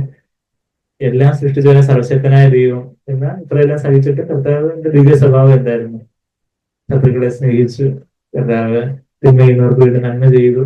ആ അവസാനം തന്നെ അറസ്റ്റ് ചെയ്യാമെന്ന മൽക്കോസ് എന്ന് പറയുന്ന ആ സേവകൻ, മഹാപുരോഹിതന്റെ ഒരു പടയാളി ഉണ്ടായിരുന്നു, ഒരു വൃത്തിനുണ്ടായിരുന്നു. അവന്റെ പത്രോസ് മാളെടുത്ത് വെട്ടിയപ്പോ പത്രോസ് തല നോക്കിയായിരിക്കും വെട്ടിയത്. പക്ഷെ മുഖവനായോണ്ട് ഉന്നം പഴച്ച് ചെവിയിലെ കൊണ്ടുള്ളൂ, അതുകൊണ്ട് ചെവി അറ്റുപോയി. കർത്താവ് നീ എന്നെ അറസ്റ്റ് ചെയ്യാൻ വന്നതല്ലേ, കുറച്ചുകൂടെ ബ്ലഡൊക്കെ പോയി കഴിഞ്ഞിട്ട് ഞാനൊന്ന് നോക്കാം എന്ന് പറഞ്ഞില്ല. അതായത് ചിലര് പറയൂ ഡോക്ടർമാര് അങ്ങനെ ഇതൊന്നും ചെയ്യരുത്, അവര് ഒരു ഇഞ്ചക്ഷൻ കൂടുതൽ വരും, പിന്നെ എന്തെങ്കിലും രോഗിയിട്ട് പോകുന്നു. കർത്താവ് അങ്ങനെയല്ലായിരുന്നു. കർത്താവ് എന്നെ പരിഹസിച്ച വേണേ ഉടനെ തന്നെ ഹീൽ ചെയ്യണം. കാരണം ശിഷ്യന്മാരുടെ ചെവി പോയിട്ട് കുറച്ചുകൂടെ കഴിഞ്ഞിട്ട് ഹീൽ ചെയ്താലും മതി. ലാസ്തറസ് 4 നാൾ കഴിഞ്ഞിട്ട് ഞാൻ ചെന്നോളാം, എന്നാൽ ഇവന്റെ ചെവി ഉടനെ തന്നെ ഇപ്പം തന്നെ ഹീൽ ചെയ്യണം എന്ന് പറയുന്ന കർത്താവിന്റെ ഒരു സ്നേഹം. തിന്മ ചെയ്യുന്നവർക്ക് നന്മ ചെയ്യുന്ന, ശപിക്കുന്നവരെ അനുഗ്രഹിക്കുന്ന, ഉപദ്രവിക്കുന്നവർക്ക് വേണ്ടി പ്രാർത്ഥിക്കുന്ന. അതാണ് നമ്മളിപ്പോ മത്തായി 5:44-45 വാക്യങ്ങളൊക്കെ പലയിടത്ത് വായിച്ചു. ലൂക്കോസ് 6:27-28 നമ്മൾ അതേ വാക്യങ്ങൾ തന്നെ വായിക്കുന്നുണ്ട്. ഞാൻ പറഞ്ഞു ആ കർത്താവിന്റെ സ്വഭാവത്തോട് അനുരൂപപ്പെടണം. അതിനായിട്ട് ഈ ലോകത്തില് മോഹങ്ങളുണ്ട്, ആ മോഹങ്ങൾ നമ്മളെ നാശത്തിലേക്ക് നയിക്കത്തുള്ളൂ. ആ മോഹങ്ങള് ചതിമോഹങ്ങളാണ്, ഡിസീറ്റ്ഫുൾനെസ് ഓഫ് ലസ് എന്നൊക്കെ നമ്മൾ ആ വിതയ്ക്കുന്ന ഉപമയിൽ വായിക്കുന്നുണ്ട്. ആ ഒരു മോഹങ്ങള്, ഈ കൺമോഹം, ജഡമോഹം, ജീവിതത്തിലെ പ്രതാപമൊക്കെ നമ്മളെയൊക്കെ ചതിക്കും. നമ്മുടെ വിചാരം അത് കിട്ടിയാൽ ഏറ്റവും സന്തുഷ്ടനായ അതാണ് വലിയ സന്തോഷം. ലോകത്തിന്റെ ഇന്ന് യൗവനക്കാരാണെങ്കിൽ ലഹരി മരുന്നുകള്, അല്ലെങ്കിൽ വേറെ പല അഡിക്ഷൻസ്, പലതരത്തിലുള്ള അശ്ലീലമായ പല കാര്യങ്ങളും, ബാക്കി പല വേണ്ടാത്ത ഇനത്തിന് ഒക്കെ അതിലാ വലിയ സന്തോഷം. അല്ലെങ്കിൽ എല്ലാവരും എന്നെ കുറിച്ച് വലിയ നല്ലത് പറയണം, അപ്പൊ അതിനുവേണ്ടി ഞാൻ ഇന്ന സ്റ്റൈലില് എല്ലാവരുടെയും കൂട്ടത്തില് അടിപ്പാടി അവര് പോകുന്ന സിനിമയ്ക്കും പോയി, അവര് പറയുന്ന ഗോസിപ്പും പറഞ്ഞു, പ്രദൂഷണവും പറഞ്ഞ്, അവര് പറയുന്ന സ്റ്റൈലും അവര് പറയുന്ന അഭിപ്രായങ്ങളും ഒക്കെ ആയിട്ട് അവസാനം എന്താ ബ്ലാക്ക് മാജിക്കും അപ്പനെ കൊല്ലുന്ന തരത്തിലേക്കുള്ള അധപതനത്തിലേക്കൊക്കെയുള്ള കാര്യങ്ങളാണ് പല ക്രിസ്ത്യയുടെ പേരുള്ള ഭവനങ്ങളിൽ പലയിടത്തും നടക്കുന്നതെന്നുള്ള കാര്യം നമ്മൾ പത്രവാർത്തകൾ വായിക്കുന്നു. എന്നാൽ ഇതെല്ലാം നമ്മുടെ നിത്യമായിട്ടുള്ള ഒരു നാശത്തിലേക്ക്, ഇത് ഈ ലോകമെല്ലാം നിത്യമായിട്ടുള്ള നാശത്തിലേക്കാണ് പോകുന്നത്. എന്നാൽ ദൈവേഷ്ടം ചെയ്യുന്നവന് എന്നേക്കും നിലനിൽക്കും. അതായത് ഈ ജഡത്തില് ഈ ലോകത്തിന്റെ പല മോഹങ്ങളാണ് ഉള്ളത്. ജഡത്തിന്റെ മോഹങ്ങളെ, ജഡത്തിന്റെ രാഗമോഹങ്ങളെ ക്രിസ്തുവിനോടുകൂടി ക്രിസ്തുവിനുള്ളത് ജഡത്തെ അതിന്റെ രാഗമോഹങ്ങളെ ക്രൂശിച്ചിരിക്കുന്നു. അതാ നമ്മളിപ്പോ വേറെ എടുത്ത വാക്യത്തിൽ വായിച്ചായിരുന്നു. ഇവിടെ ഗലാത്യർ 5:25 വാക്യത്തില് ആത്മാവിന്റെ ഫലങ്ങളെ കുറിച്ച് 22-23 വാക്യങ്ങളിൽ പറഞ്ഞതിന് ശേഷം ഗലാത്യർ 5:25 വാക്യം എന്താ നമ്മളവിടെ വായിക്കുന്നത്? ക്രിസ്തുയേശുവിനുള്ളവർ, നമ്മൾ ക്രിസ്തുയേശുവിനുള്ളവരാണോ?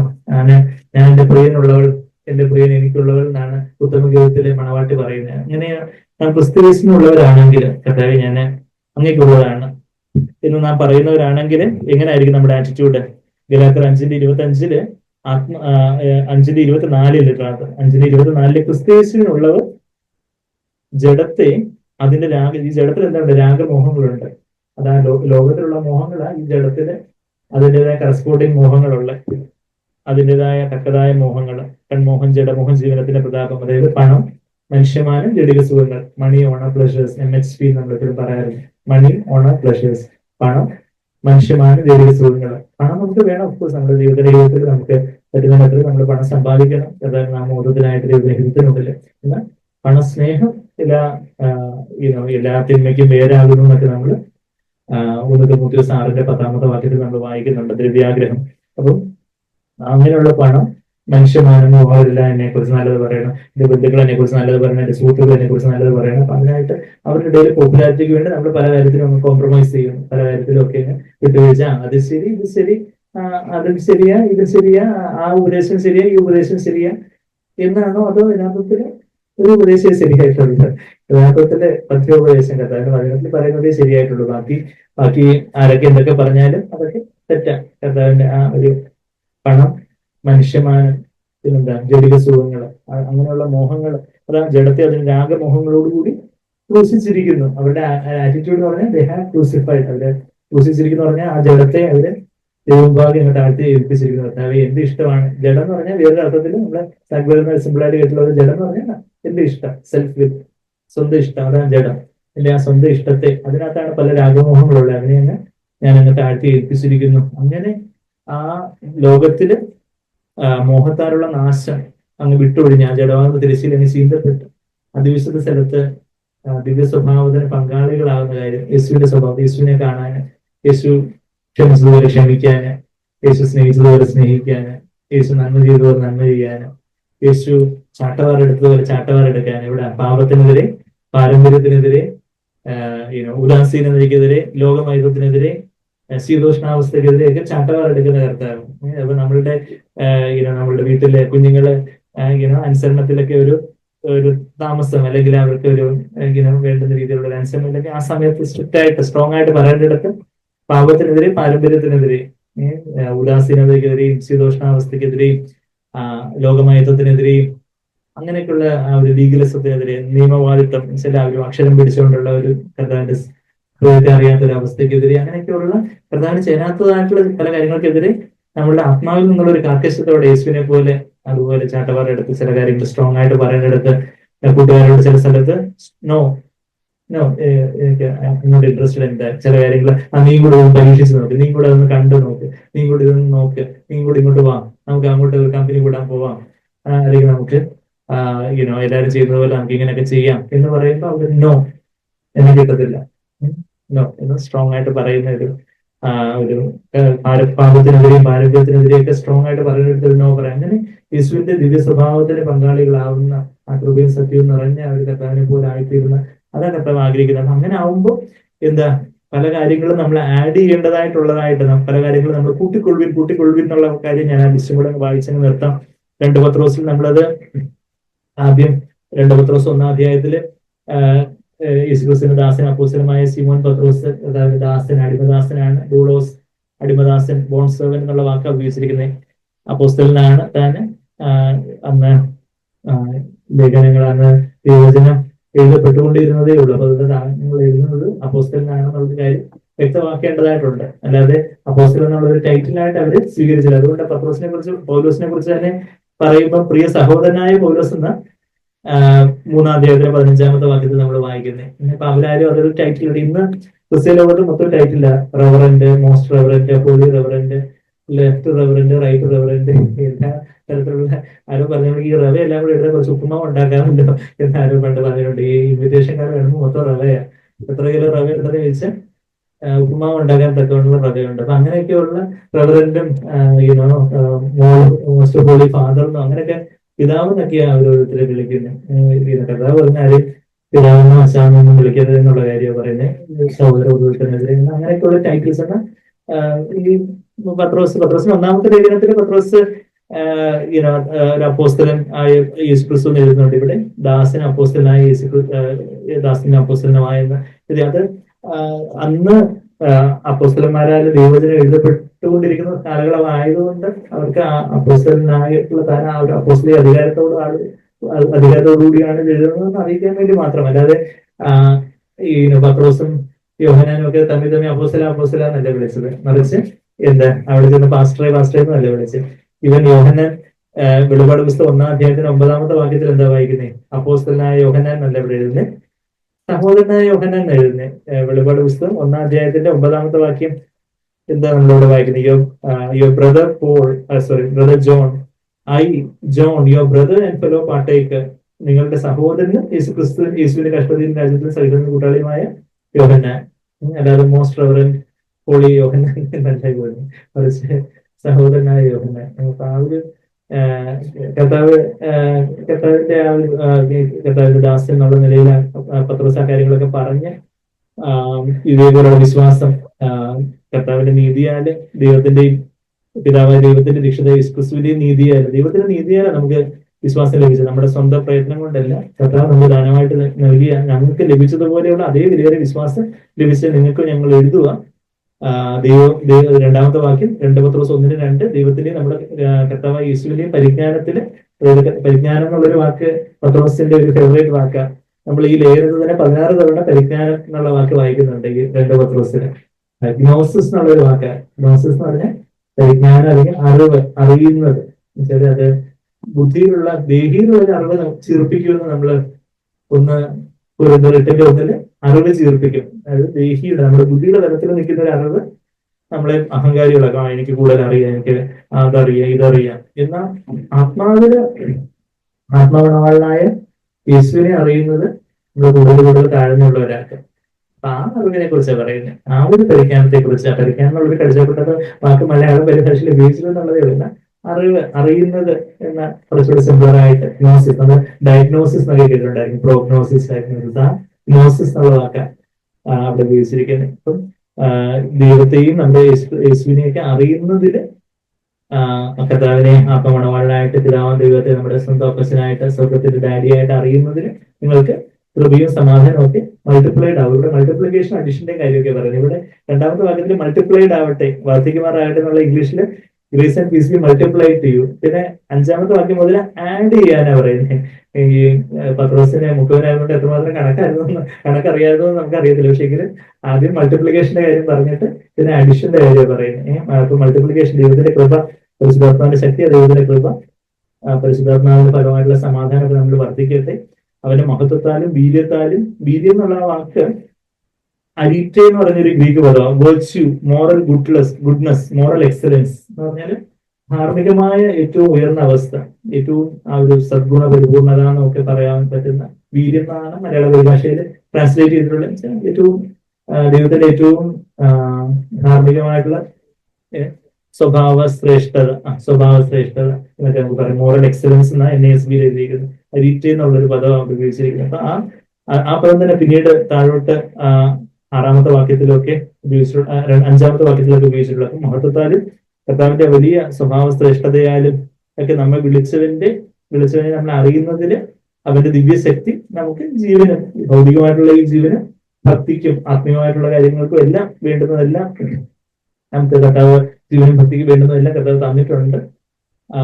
അത് കർത്താവ് തന്നിട്ടുള്ളത് തന്നിട്ടുള്ളത് കൊണ്ട്, കർത്താവ് എല്ലാം നമുക്ക് തന്നിട്ടുള്ളത് കൊണ്ട് അവിടുത്തെ ആ ബൈ ഹിസ് ഡിവൈൻ പവർ, അവന്റെ ആ മഹത്വത്താലും വിധത്താലും ഒക്കെ നമ്മള് നമുക്ക് വിലയേറിയത് അതിമഹത്വമായിട്ടുള്ള വാഗ്ദത്തങ്ങൾ നൽകിയിട്ടുണ്ട്. ഒരുപാട് വാഗ്ദത്തങ്ങൾ ദൈവം നൽകിയിട്ടുണ്ട്. ഞാൻ നിന്നെ കൈവിടുകയില്ല, ഞാൻ നിന്നോട് കൂടിയിരിക്കും, മുമ്പേ അവന്റെ രാജ്യനീതി അന്വേഷിച്ച് എല്ലാം ചേർത്ത് കൊള്ളപ്പെടും, ഇതിന്റെ ആവശ്യങ്ങളൊക്കെ ക്രിസ്തു യേശുവിലെ നിവർത്തിക്ക് നിറവേറ്റി തരും. സകല ബുദ്ധികളും സ്വർഗീയ സമാധാനം നിങ്ങളുടെ ഹൃദയത്തിൽ നിറയും. എത്രയോ വാഗ്ദത്തങ്ങൾ ദൈവത്തിന്റെ വചനത്തിലുണ്ട്. ആ വാഗ്ദത്തങ്ങളെല്ലാം എന്തിനു വേണ്ടി നൽകിയിരിക്കുന്നത്? ഈ വാഗ്ദത്തങ്ങളെല്ലാം നമ്മള് ലോകത്തില് ലോകത്തിൽ കുറെ മോഹങ്ങളുണ്ട്. ആ മോഹമാണ് നമ്മുടെ ജഡത്തിലുള്ളത്. അത് നമ്മളുടെ ദേഹി നിത്യമായിട്ട് നശിപ്പിക്കാൻ നോക്കുവാണ്. ആ നാശമൊക്കെ വിട്ടൊഴിഞ്ഞ് ആ ജഡമാകുന്ന തിരശ്ശേരി കർത്താവിന്റെ വചനമാകുന്ന മാളിന് അങ്ങ് ഏൽപ്പിച്ചു കൊടുത്ത് ആ ജഡമാകുന്ന തിരശ്ശേരിക്ക് അപ്പുറം സ്വർഗസിംഹാസനത്തെങ്കിലും കർത്താവിനോടുള്ള ഒരു കൂട്ടായ്മയില് ദിവ്യ സ്വഭാവത്തിന് പങ്കാളികളാകാൻ വേണ്ടിയാ ഈ വാഗ്ദത്തങ്ങളെല്ലാം തന്നിരിക്കുന്നത്. അതുകൊണ്ട് ഏറ്റവും വലിയ വാഗ്ദത്തം, എല്ലാ വാഗ്ദത്തങ്ങളും തന്നിരിക്കുന്നത് ഈ വാഗ്ദത്തത്തിന് വേണ്ടിയാണ്. നമ്മൾ യേശുവിനെ പോലെ ആയി തീരണം, യേശുവിന്റെ സ്വഭാവത്തിലേക്ക് വരണം. നമ്മളെ യേശു ചിന്തിച്ചതുപോലെ ചിന്തിക്കാനും, പെരുമാറിയതുപോലെ പെരുമാറാനും, ചെയ്തതുപോലെ ചെയ്യാനും, പറഞ്ഞതുപോലെ പറയുവാനും ഒക്കെ അധികമായിട്ട് നമ്മൾ ആരും ആ പൂർണ്ണതയിലേക്ക് എത്തിച്ചേരുന്നില്ല. എന്നാൽ അധികമായിട്ട് pressing on to that perfection, ആ പരിജ്ഞാന പൂർത്തിയിലേക്ക് ആയാണ്. ഇബ്രാഹിം 6-1-2 വാക്യങ്ങൾ നമ്മൾ വായിക്കുന്നത്. അത് നിമിത്തം ഇവിടെ 2 Petrus 1:5 അതുകൊണ്ട് തന്നെ നിങ്ങൾ സകല ഉത്സാഹവും കഴിച്ച് എല്ലാ ഉത്സാഹത്തോടെ നമുക്ക് ദൈവം തന്നിട്ടുള്ള ആ ഒരു വിശ്വാസത്തോടെ ദൈവത്തിന്റെ ആ വീര്യം, ദൈവത്തിന്റെ ആ മോറൽ എക്സലൻസ്, നമ്മളുടെയും ആ ഒരു സ്വഭാവത്തിൽ ഏറ്റവും ശ്രേഷ്ഠമായിട്ടുള്ള ആ ഒരു മനോഭാവം, ആ സ്വഭാവ ശ്രേഷ്ഠത, ആ വീര്യത്തോടെ പരിജ്ഞാനം, കർത്താവിനെ അറിയുന്ന ഒരു പരിജ്ഞാനം, കർത്താവിനെ അറിയുന്ന ഒരു അറിവ്, യേശുവിനെ നമ്മുടെ ആത്മമണവാളനായിട്ട്, നമ്മുടെ രക്ഷകനായിട്ട്, നമ്മുടെ ഇടയനായിട്ട് അറിയുന്ന പിതാവിനെ, നമ്മളെ എല്ലാ ആവശ്യങ്ങളും അറിയുന്ന ഒരു അപ്പച്ചനായിട്ട് അറിയുന്ന പിതാവിന്റെ മാർഗില് സ്വസ്ഥതയോടെ ചാരിക്കിടക്കാൻ പറ്റുന്ന ഒരു സ്വർഗത്തിന്റെ എന്റെ ഡാഡിയുണ്ട്. പിന്നെ പാവനാത്മാവ്, പരിശുദ്ധാത്മാവിന്റെ സഹായകനായിട്ട്, എന്നെ ശക്തിപ്പെടുത്തുന്നതിനായിട്ട് ദൈവത്തെ അറിയുന്ന അറിവില് ആ പരിജ്ഞാനത്തോട് ഇൻക്രീസ് ചെയ്യാം. അപ്പൊ നമ്മളുടെ ഇന്ദ്രിയങ്ങള്, നമ്മുടെ കണ്ണ്, നമ്മുടെ ചിന്തകള്, നമ്മളുടെ രുചി, അതെല്ലാം നിയന്ത്രിക്കാൻ തക്കവണ്ണം കർത്താവേക്ക്. രുചി എന്ന് പറഞ്ഞാൽ എന്താ ഉദ്ദേശിക്കുന്നത്? ആഹാരം നമുക്ക് വേണ്ടുന്നതോ ഒന്ന് വിട്ടുകഴിഞ്ഞാൽ അല്ല, മറിച്ച് കർത്താവിന്റെ ആരോഗ്യത്തിന് ഒത്തവണ്ണം ശരീരത്തിന് വേണ്ടുന്ന മാത്രം കർത്താവേത് പോഷക സമ്പുഷ്ടമായിട്ടുള്ളത് കഴിക്കാൻ. അങ്ങനെ ഇന്ദ്രിയജയത്തോടെ സ്ഥിരതയും, ഇതെല്ലാം സ്ഥിരതയോടെ വേണം. എന്ന് വെച്ചാല് പെർസിസ്റ്റൻസ്, പെർസീവറൻസ്. കുറച്ച് സമയത്തേക്ക് ഭയങ്കര ഉത്സാഹം, കുറച്ച് കഴിയുമ്പോഴത്തേക്കും അങ്ങനെ ടയർഡായിപ്പോയി. അതിന്റെ സ്ഥിരതയോടെ ഓടണം. അതെ, എന്നേക്കും നമുക്കായിട്ട് ആ സ്ഥിരതയില്ല. എന്നാൽ ആ ദീർഘക്ഷമ എന്നുള്ള ആ ഒരു മാക്രോതേന്യാന്നുള്ളൊരു വാക്ക് അവിടെ 5:22 പറയുമ്പോൾ അത് സ്ഥിരതയും കുറിക്കുന്ന ഒരു പദമാണ്. പരിശുദ്ധാത്മാവിന്റെ ഫലമാണ് ഈ സ്ഥിരത എന്ന് പറഞ്ഞാൽ. നമുക്ക് എപ്പോഴും ആ ഒരു ദീർഘക്ഷമയോടെ സ്ഥിരതയോടെ ഓടാൻ തക്കവണ്ണം. ശരി, നമ്മൾ ശാരീരികമായിട്ടൊക്കെ നമ്മൾ ക്ഷീണിച്ചു പോകാം, നമുക്ക് റെസ്റ്റ് എടുക്കേണ്ടവരും എല്ലാം ഉണ്ട്. പക്ഷെ ആത്മാവിൽ ഇപ്പോഴും കർത്താവിനോടുള്ള എരിയുന്ന ഒരു തീ, കർത്താവിനുള്ള ഒരു സ്നേഹം, കർത്താവ് ഞാൻ നിനക്കുള്ളതാണ് ഞാൻ എനിക്കുള്ളതെല്ലാം, ആ ഒരു സ്ഥിരതയോടെ ഓടുന്ന ഒരു ആ ഇന്ദ്രിയജയത്തോടെ സ്ഥിരതയും, ഇതെല്ലാം പരിശുദ്ധാത്മാവ് തന്നെ ഓരോരോ സമയങ്ങളിൽ ആഡ് ചെയ്യാൻ നമ്മള് കർത്താവിനോടൊപ്പം നടക്കുമ്പോൾ നമുക്ക് ഇന്ദ്രിയജയത്തിന് ഒരു ആവശ്യമുണ്ട്, സ്ഥിരതയുടെ ഒരു ആവശ്യമുണ്ട്, വിശ്വാസത്തിന്റെ ആവശ്യമുണ്ട്, വീര്യത്തിന്റെ ആവശ്യമുണ്ട്, പരിജ്ഞാനത്തിന് ആവശ്യമുണ്ട്. അതെല്ലാം പരിശുദ്ധാത്മാവ് ഓർപ്പിക്കുമ്പോൾ നമ്മൾ കർത്താവിനെ കീഴടങ്ങി കൊടുക്കുമ്പോൾ പരിശുദ്ധാത്മാവിന്റെ ഫലമായിട്ട് ഇതെല്ലാം പരിശുദ്ധാത്മാവിന്റെ ആ ജീവന്റെ യേശുവിന്റെ സ്വഭാവത്തിന്റെ ഭാഗമായതെല്ലാം അതെല്ലാം കർത്താവ് നമുക്ക് ആഡ് ചെയ്ത് തരും. നമ്മുടെ ആത്മാവിലേക്ക്, ആത്മമനുഷ്യനിലേക്ക് ഇതെല്ലാം ആഡ് ചെയ്യും. ഇങ്ങനെ സ്ഥിരതയോടെ ഭക്തി എന്ന് പറഞ്ഞാൽ റെവറൻസ്, യുസേബിയ എന്ന് പറഞ്ഞൊരു ഗ്രീക്ക് പദം. റെവറൻസ്, റെസ്പെക്ട്, ഒരു ഭയഭക്തി, ബഹുമാനം, ദൈവകാര്യങ്ങളിലെ ഒരു ഭയം, ദൈവഭയം, ആ ഒരു ദൈവത്തോടുള്ള ഒരു അതീവമായിട്ടുള്ള ഒരു ബഹുമാനം, ദൈവത്തിന്റെ കാര്യങ്ങളോടുള്ള ഭയഭക്തി, ബഹുമാനം, സ്ഥിരതയോട് ഭക്തിയോട് സഹോദരപ്രീതിയും, ബാക്കി സഹോദരങ്ങളെ സ്നേഹിക്കുന്ന കർത്താവ് സ്നേഹിച്ചതുപോലെ നമ്മൾ പരസ്പരം സ്നേഹിക്കുന്ന ആ ഒരു വാക്യമൊക്കെ വായിച്ചു. 13-34-35 സഹോദരപ്രീതിയോട് സ്നേഹം, എല്ലാത്തിനും മീതെ ആ ഒരു സ്നേഹം, കർത്താവിന്റെ ആ സ്വഭാവം തന്നെയാണ് സ്നേഹം. നമ്മളുടെ അത്യധികമായിട്ടും മറ്റുള്ളവരുടെ ഏറ്റവും അത്യധികമായ നന്മ ആഗ്രഹിക്കുന്ന ഒരു സ്നേഹം, സ്വന്തം പ്രാണനെ, സ്വന്തം ഇഷ്ടത്തെ നൽകി മറ്റുള്ളവരെ സ്നേഹിക്കുന്ന ഒരു സ്നേഹം. ആ സ്നേഹവും കൂട്ടിക്കൊള്ളുവിൻ എന്നുള്ളൊരു കാര്യം വായിക്കുന്നത്. ഇവ നിങ്ങൾക്ക് ഉണ്ടായി വർദ്ധിക്കുന്നുവെങ്കിൽ, ഇത് നമ്മളൊരു സ്റ്റാറ്റിക് ആയിട്ടുള്ള ലൈഫ് അല്ല, ഇത് വർദ്ധിച്ചുകൊണ്ടിരിക്കുവാണെങ്കിൽ നിങ്ങൾ നമ്മുടെ കർത്താവ് യേശുക്രിസ്തുവിന്റെ പരിജ്ഞാനം സംബന്ധിച്ച്, യേശുവിനെ അറിയുന്നത് സംബന്ധിച്ച് ഉത്സാഹമില്ലാത്തൊരു നിഷ്ഫലന്മാരും ആയിരിക്കില്ല. ഇത് ഓരോ ദിവസവും നമ്മുടെ ജീവിതത്തിൽ ദിവ്യസ്വഭാവം വർദ്ധിച്ചുകൊണ്ടേ ഇരിക്കുകയാണെങ്കിൽ നമ്മുടെ ജീവിതം ഫലമില്ലാത്തതായിരിക്കത്തില്ല. നമ്മുടെ ജീവിതം എല്ലാം നട്ടിരിക്കുന്നതും തക്കകാലത്ത് ഫലം കായ്ക്കുന്നത് പോലെ നമ്മുടെ ജീവിതത്തിലെ ഫലം ഇപ്പോഴും കാണും. ഉത്സാഹമുള്ളവരായിരിക്കും. ഇവയൊന്നും ഇല്ലെങ്കിൽ നമ്മൾ ആത്മീയമായിട്ട് അന്ധനായിരിക്കും, ബ്ലൈൻഡ് ആയിരിക്കും. അല്ലെങ്കിൽ ചിലപ്പോൾ ടോക്സൈറ്റ് ആയിട്ട് നമുക്ക് ഫിസിസിസ്റ്റിന്റെ അടുത്ത് ഒഫ്താൽമോളജിസ്റ്റ് അടുത്ത് പോകേണ്ടി വരും. പക്ഷേ ആത്മീയമായിട്ടുള്ള ഒഫ്താൽമോളജിസ്റ്റ് ആയിരുന്നു കർത്താവിനോട് പോകേണ്ടി വരും. ഭൗതികമായിട്ടുള്ള ഒഫ്താൽമോളജിസ്റ്റ് നമുക്ക് സഹോദരിയുണ്ട്. പക്ഷേ ആത്മീയമായിട്ടുള്ള ആ ഒരു ഹ്രസ്വദൃഷ്ടി ഇപ്പോഴത്തെ കാര്യം മാത്രമേ കാണുള്ളൂ. നിത്യമായിട്ടുള്ള കാര്യങ്ങളൊന്നും കാണാൻ പറ്റാതെ ഒരു ഹ്രസ്വദൃഷ്ടിയിലോട്ട് പോവാതെ, ഷോർട്ട് സൈറ്റഡ് ആയി പോവാതെ ഇരിക്കണം. ഇത് ഇല്ലാത്തവനാണെങ്കിൽ അന്ധനായിട്ട് ആത്മീയമായിട്ടുള്ള അന്ധതയിലേക്കും ഹ്രസ്വദൃഷ്ടിയിലൊക്കെ പോയി അതിന്റെ മുമ്പിലത്തെ ഇത് നമ്മൾ കഴിഞ്ഞ ആഴ്ച നമ്മൾ പറഞ്ഞ വാക്യമാണ്. കഴിഞ്ഞ വെള്ളിയാഴ്ചയും തന്റെ മുമ്പിലത്തെ പാപങ്ങളുടെ ഓർക്കണമെന്നല്ല, മുമ്പിലത്തെ പാപങ്ങളുടെ ശുദ്ധീകരണം ഓർക്കണം. കർത്താവ് നമ്മളെ എവിടുന്ന് വിളിച്ച് വർദ്ധിച്ചുകൊണ്ട് വന്നു, നമ്മൾ വെട്ടിയെടുത്ത കനികർഭത്തെ ഓർക്കുക എന്നൊക്കെ യെശയ്യാ 51 മുമ്പിൽ നമ്മൾ വായിക്കുന്നത് പോലെ അതൊക്കെ ഓർത്തുകൊണ്ട്, അതുകൊണ്ട് സഹോദരന്മാരെ നിങ്ങളുടെ വിളിയും തെരഞ്ഞെടുപ്പും കർത്താവ് നമ്മൾ വിളിച്ച് തെരഞ്ഞെടുത്ത് ആ കാര്യങ്ങളൊക്കെ ഉറപ്പാക്കുവാൻ അധികം ശ്രമിക്കുവാൻ. എന്തിനു വേണ്ടി കർത്താവിനെ വിളിച്ചത്? കർത്താവിന്റെ സ്വഭാവത്തോടെ അനുരൂപപ്പെടാൻ. ഒരു ദിവസവും ഓരോ മാസവും ഓരോ വർഷമൊക്കെ ഞാൻ കർത്താവിൽ വളരുന്നുണ്ടോ? നമ്മുടെ ഭാര്യയോട് ഭർത്താവിനോടൊക്കെ നമുക്ക് ചോദിക്കാം. നമ്മൾ ചിലപ്പോൾ ചർച്ചയുടെ സമരമായിട്ട് ചോദിച്ചാൽ നമ്മൾ വഞ്ചിക്കപ്പെട്ടു പോകും. നമ്മൾ കുറച്ച് ചെറിയൊരു ശതമാനമേ ബാക്കിയുള്ളവർ കാണുള്ളൂ. നമ്മുടെ വീട്ടിലുള്ളവരോട് നമുക്ക് ചോദിക്കാം, മോനെ മോളെ ഭാര്യയോടും ഭർത്താവിനോടും ചേട്ടാ പൊന്നെ എന്റെ സ്വഭാവം കർത്താവിനെ പോലെ ആയിട്ടുണ്ടോ? കുറച്ചുകൂടെ കഴിഞ്ഞ വർഷത്തെക്കാട്ടിലും കഴിഞ്ഞ ഫെബ്രുവരിയെക്കാട്ടിലും ഈ ഫെബ്രുവരി ആയപ്പോഴത്തേക്ക് എന്റെ സ്വഭാവം ഇങ്ങനെ യേശുവിനെ പോലെ കൂടുതലായോ അതോ പിശാചിനെ പോലെ കൂടുതലായോ? നിങ്ങളൊന്ന് സത്യം പറയണേ. ബാക്കി പലരും ചിലപ്പം നമ്മളെ മുഖസ്തുതി പറയാൻ വേണ്ടി നല്ല സ്വഭാവം എന്ന് പറയും. പക്ഷെ നമ്മുടെ കൂടെ ഉള്ളവര് സത്യം പറഞ്ഞ് നമ്മളെ സഹായിക്കണം. നിങ്ങൾ അത്ര പോരാ, നിങ്ങൾ വിചാരിക്കുന്ന അത്ര ആത്മീയൊന്നും അല്ല, അല്ലെങ്കിൽ അത്ര ആത്മീയൊന്നും അല്ല എന്ന് ചിലപ്പം നമ്മുടെ മക്കളോ ഭാര്യയോ ഭർത്താവോ ഒക്കെ നമ്മളോട് പറഞ്ഞു തരും. അപ്പം വിളിയും തെരഞ്ഞെടുപ്പ് കർത്താവ് ഇതിനു വേണ്ടി നമ്മൾ വിളിച്ചു, ഇതിനു വേണ്ടി തെരഞ്ഞെടുപ്പ് കർത്താവ് നമുക്ക് വേണ്ടി വെച്ചിരിക്കുന്ന ഒരു ശുശ്രൂഷ, കർത്താവ് നമുക്ക് വേണ്ടി വെച്ചിരിക്കുന്ന ഒരു വേല, ഇതിനു വേണ്ടി ദൈവം നമ്മൾ വിളിച്ച് വേർതിരിച്ചു. ആ കാര്യങ്ങൾ അതിനെക്കുറിച്ച് നമ്മുടെ ജീവിതവും ശുശ്രൂഷ ആ കാര്യങ്ങൾ അതിനെക്കുറിച്ചൊക്കെ ഉള്ളൊരു ഉറപ്പോട് അധികം ശ്രമിക്കുകയും ഇങ്ങനെ ചെയ്താൽ നിങ്ങൾ ഒരു നാളും ഇടറിപ്പോകാതെ നമ്മൾ വീണു പോകാതെ നമ്മുടെ കർത്താവ് രക്ഷിതമായ യേശുക്രിസ്തുവിന്റെ നിത്യരാജ്യത്തിലേക്കുള്ള പ്രവേശനം കഷ്ടിയായിട്ട് ഗ്രേസ് മാർക്കോടുകൂടി മോഡറേഷനോടുകൂടി പാസ്സാവുന്നല്ല, കുറച്ച് ധാരാളമായി ലഭിക്കും. അതായത് 600-ല് 599 590 ആയിട്ടുള്ള ചിലരുടെ മാർക്ക് വാങ്ങി, ചിലരാണെങ്കിൽ 210 ഇങ്ങനെ കഷ്ടിച്ച് ലൗകികമായിട്ടുള്ള കാര്യം ഞാനൊരു ഉദാഹരണമായിട്ട് പറഞ്ഞ നമ്മളാരെയും കുറച്ച് കാണാനില്ല. ഇപ്പോഴത്തെ ഓരോ സാഹചര്യം ബുദ്ധിയാളവും കാര്യങ്ങളൊക്കെ ഉണ്ട്.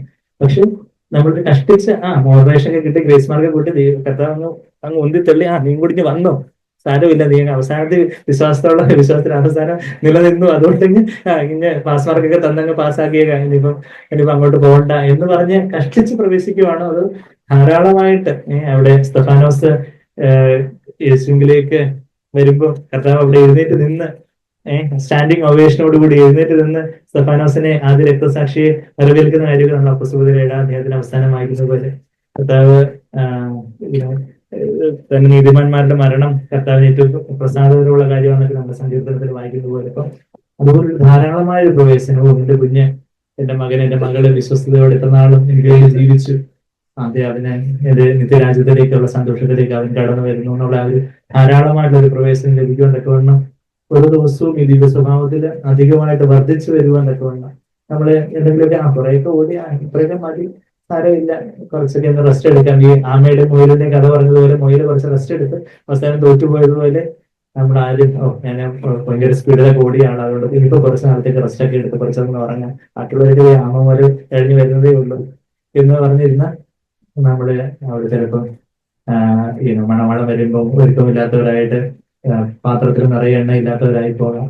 അതുകൊണ്ട് ഒരു ഉത്സാഹത്തോടെ എനിക്ക് നമുക്ക് സ്വാഭാവികമായിട്ട് ഉത്സാഹം ഇല്ലാത്തവരാണ് നമുക്ക്. എന്നാൽ കർത്താവേ ഞാൻ ആത്മാവ് തരത്തിലാണ്, എനിക്ക് ഈ സ്വഭാവങ്ങളൊന്നുമില്ല. ദിവ്യ സ്വഭാവം കർത്താവെ അതിലെ ആ സ്നേഹവും നീതിയും പരിജ്ഞാനവും സഹോദരപ്രീതിയും സ്നേഹവും എല്ലാം കർത്താവെ അവിടെ ആത്മാവിനെ നിറയ്ക്കണം. ഒരു ദിവസവും ഞാൻ വർദ്ധിച്ചു വന്നുകൊണ്ടേ ഇരിക്കണം, അല്ലെങ്കിൽ ഞാൻ ഹസ്വദൃഷ്ടിയുള്ളവനായി പോയി പഴയ ഞാൻ എവിടുന്ന് വന്നു എന്നുള്ള കാര്യമൊക്കെ മറന്ന് കർത്താവെ ഞാൻ ഇടവിൽ പോയി വീണു പോകുമല്ലോ കർത്താവെ, എനിക്ക് വീണു പോകാൻ സാധ്യതയുണ്ട്, എന്നോട് കാരണം തോന്നണമെന്നുള്ള ഒരു നിലവിളിയോടെ നമുക്ക് കർത്താവിലേക്ക് അടുത്ത് വരാം. ഇന്ന് നമ്മുടെ ദൈവം ഈ വചനങ്ങൾ കേൾപ്പിച്ചതിന്റെ ആ ഉദ്ദേശം കർത്താവെ ഏത് ദിവസത്തോടുകൂടിയാണോ അവിടുന്ന് ഈ വചനം അയച്ചത്, അത് ആ ദിവ്യ സ്വഭാവത്തിൽ പങ്കാളികളായിട്ട് കർത്താവെ എന്റെ ജീവിതത്തിൽ വളരണം. എനിക്ക് ഓരോ ദിവസവും യേശുവിനെ പോലെ എനിക്ക് ആയിത്തീരണം, ആദിജാതന്റെ സ്വരൂപത്തോട് എനിക്ക് അനുരൂപപ്പെടണം, യേശുവിന്റെ തേജസ് എനിക്ക് പ്രാപിക്കണം എന്നുള്ളൊരു യേശുവിനെ പോലെ എനിക്ക് അധികമായിട്ട് കർത്താവെ അധികമായിട്ട് അങ്ങേ പോലെ എനിക്ക് ആയിത്തീരണം. എന്റെ മനോഭാവങ്ങളിലും ചിന്തകളിലും വാക്കുകളിലും പ്രവൃത്തികളിലും ഒക്കെ എനിക്ക് അധികമായിട്ട് യേശുവിനെ പോലെ ആയിത്തീരണം എന്നുള്ള ഒരു വലിയ വാഞ്ചയോടെ ഉത്സാഹത്തോടെ നമ്മൾ ഓരോരുത്തരും ആയിരിക്കേണ്ടത് നമ്മളെ സഹായിക്കുമല്ലോ. കർത്താവിന്റെ ദിവ്യ സ്വഭാവത്തിനായിട്ട് ആ ദിവ്യ തേജസ്സിനായിട്ടാണ് നമ്മൾ വിളിക്കപ്പെട്ടത്. ആ ദൈവഹിതം നമ്മളെ ദൈവത്തിന്റെ വചനത്തിലൂടെ നമ്മൾ കേട്ടുകൊണ്ടിരിക്കുകയായിരുന്നു. ആത്മാവിലും സത്യത്തിലും ആരാധിക്കുവാൻ, സത്യക്രിസ്ത്യാനിത്വം നിന്നിൽ വെളിപ്പെടുത്തുവാന്, വിശുദ്ധന്മാർക്ക് ഒരിക്കലായിട്ട് ഫലമേൽപ്പിച്ചതാം വിശ്വാസത്തിനായിട്ട് നീയും പോർ ചെയ്തിടണം. ആ വചനമാകുന്ന വാള് നമ്മളുടെ ജഡത്തെയും നാം ആ വചനം പങ്കുവെക്കുമ്പോൾ മറ്റുള്ളവരുടെ ജഡത്തിന്റെയും സ്വജീവ രക്തം ചിന്തത്തൊക്കെ വേണം ആ വിശ്വാസത്തിനായിട്ട് ഒരു പോർ നമ്മൾ ചെയ്യേണ്ടതായിട്ടുണ്ട്. ലോകം നിന്നെ ഏറ്റവും പകയ്ക്കുമ്പോഴും സ്നേഹിതരൊക്കെ കൈവിടിയുമ്പോഴൊക്കെ മാതൃകാ പുരുഷനായിട്ട് ഒരുവൻ നമുക്ക് മുമ്പിൽ പോയിട്ടുണ്ട്. ആ കർത്താവിനെ ധ്യാനിച്ചും മാനിച്ചും പോയാൽ നമ്മൾ ക്ഷീണം അറിയത്തില്ല. നീതിമാൻ തന്നെ പ്രയാസത്തോടാണ് രക്ഷ നേടുന്നതെങ്കിൽ അധർമ്മികൾക്ക് ഭാവികൾക്കൊക്കെ എന്തായിരിക്കും ഗതി? അത് 1 പത്രോസിൽ നമ്മളത് വായിക്കുന്നുണ്ട്. 4-ാം അധ്യായത്തിന് 16-ാമത്തെ വാക്യത്തില് നീതികെട്ട ഒരു നീതികേടിൽ വർദ്ധിച്ചിടുമ്പോൾ ദോഷവഴിയിൽ ജനങ്ങൾ വിരഞ്ഞോടുമ്പോൾ 4-ാമത്തെ സ്റ്റൻസിൽ നീതിമാന്മാർ ഇനിയും നീതി ചെയ്യട്ടെ. അവർക്ക് അങ്ങനെയൊക്കെ ആവാമെങ്കിൽ എനിക്കെന്താ? എന്റെ ചുറ്റുമുള്ളവരെല്ലാം അങ്ങനല്ലേ, എന്റെ സഹപ്രവർത്തകരെല്ലാം അങ്ങനല്ലേ, എന്റെ കൂട്ടുകാരെല്ലാം അങ്ങനല്ലേ, എന്റെ സ്റ്റാഫെല്ലാം അങ്ങനല്ലേ? അങ്ങനല്ല. വിശുദ്ധന്മാര് ഇനിയും തന്നെ വിശദീകരിക്കട്ടെ. വെളിപാട് 22:11 നമ്മളതാ വായിക്കുന്നത്. നീതിമാന്മാർ ഇനിയും നീതി ചെയ്യട്ടെ. ലോകം ഇനിയും കർത്താവിന്റെ വരവിനാൾ വരെ ഇനി അത് ലോകം അതിന്റെ ഇരുട്ട് കഠിനമായിക്കൊണ്ടേയിരിക്കുകയുള്ളൂ, ഇരുട്ട് കൂടിക്കൊണ്ടേയിരിക്കുകയുള്ളൂ. എന്നാൽ നമ്മളുടെ പ്രകാശം വർദ്ധിച്ചു വരണം. ഈ ഗുണങ്ങളില്, ഈ സ്വഭാവ സവിശേഷതകളില് നാം വർദ്ധിച്ചു വരുന്നുവെങ്കിൽ നമുക്ക് നിഷ്ഫലമല്ലാത്തതായിട്ടുള്ള ഒരു ജീവിതം, ഉത്സാഹമുള്ള ഒരു ജീവിതം ഉണ്ടാകും. ഇടറി പോകത്തില്ല എന്നുള്ള കാര്യം നമ്മൾ വായിച്ച് നമ്മളായിരിക്കുന്ന ആ ഒരു ക്രിസ്തീയമായിട്ടുള്ള ഒരു ആത്മീയമായിട്ടുള്ള ഒരു നിലയിൽ നമുക്കൊരു തൃപ്തിയുണ്ടോ? അതോ കർത്താവേ നീതിക്ക് വേണ്ടി വിശുദ്ധമായിരിക്കുന്നു ഞാൻ അധികമായിട്ട് എനിക്ക് അങ്ങേ പോലെ എനിക്ക് ആയിത്തീരണം, പൂർണ്ണമായിട്ടും പെർഫെക്റ്റ് ആയിട്ട് 100% എനിക്ക് യേശുവിനെ പോലെ ആയിത്തീരണം എന്നുള്ളൊരു വാഞ്ച, ഒരു കരച്ചില് നമുക്കുണ്ടോ? വിശ്വാസത്തിന് അന്ധമായിട്ടുള്ള രക്ഷ പ്രാപിക്കുവാന് പരിശുദ്ധാത്മാവിന്റെ ശക്തി അത് നിനക്ക് വേണം. ലോകത്തെ ജയിച്ച സേവ്യനായിട്ടുള്ള യേശുവിന്റെ വൻകൃപയാൽ നീയും ലോകത്തെ നിനക്കും ലോകത്തെ ജയിക്കാൻ പറ്റും. ഞാൻ ലോകത്തിൽ ജയിച്ചിരിക്കുന്നു എന്ന് പറഞ്ഞ ആ കർത്താവിനെ പോലെ ഈ ലോകത്തെ ജയിക്കാൻ കൺമോഹതയും ജഡമോഹതയും ജീവിതത്തിന്റെ പ്രതാപത്തെയൊക്കെ ജയിച്ച് പിശാചിനെ ജയിക്കുവാനും ലോകത്തെ ജയിക്കുവാൻ നമ്മുടെ ജഡത്വത്തിനും ജയിച്ച് ദിവ്യ സ്വഭാവത്തിന് പങ്കാളികളാകുവാൻ, ലോകത്തിലുള്ള മോഹത്താലുള്ള നാശം വിട്ടൊഴിഞ്ഞ് ദിവ്യ സ്വഭാവത്തിന് പങ്കാളികളാകുവാൻ കർത്താവ് നമ്മളെ വിളിച്ചിരിക്കുന്നു. ആ വിളിയും തെരഞ്ഞെടുപ്പും ഉറപ്പാക്കിക്കൊണ്ട് കർത്താവിനെ നോക്കി നന്ദിയോടെ, കർത്താവ് ഇതിനായിട്ട് എന്നെ വിളിച്ചല്ലോ, ആ ദിവ്യ തേജസ്സിനായിട്ട് എന്നെ വിളിച്ചല്ലോ എന്നുള്ള നന്ദിയോടെ കർത്താവിനെ നോക്കി നമുക്ക് പ്രാർത്ഥനയോടെ സമർപ്പണത്തോടെ നമുക്ക് പാടാം.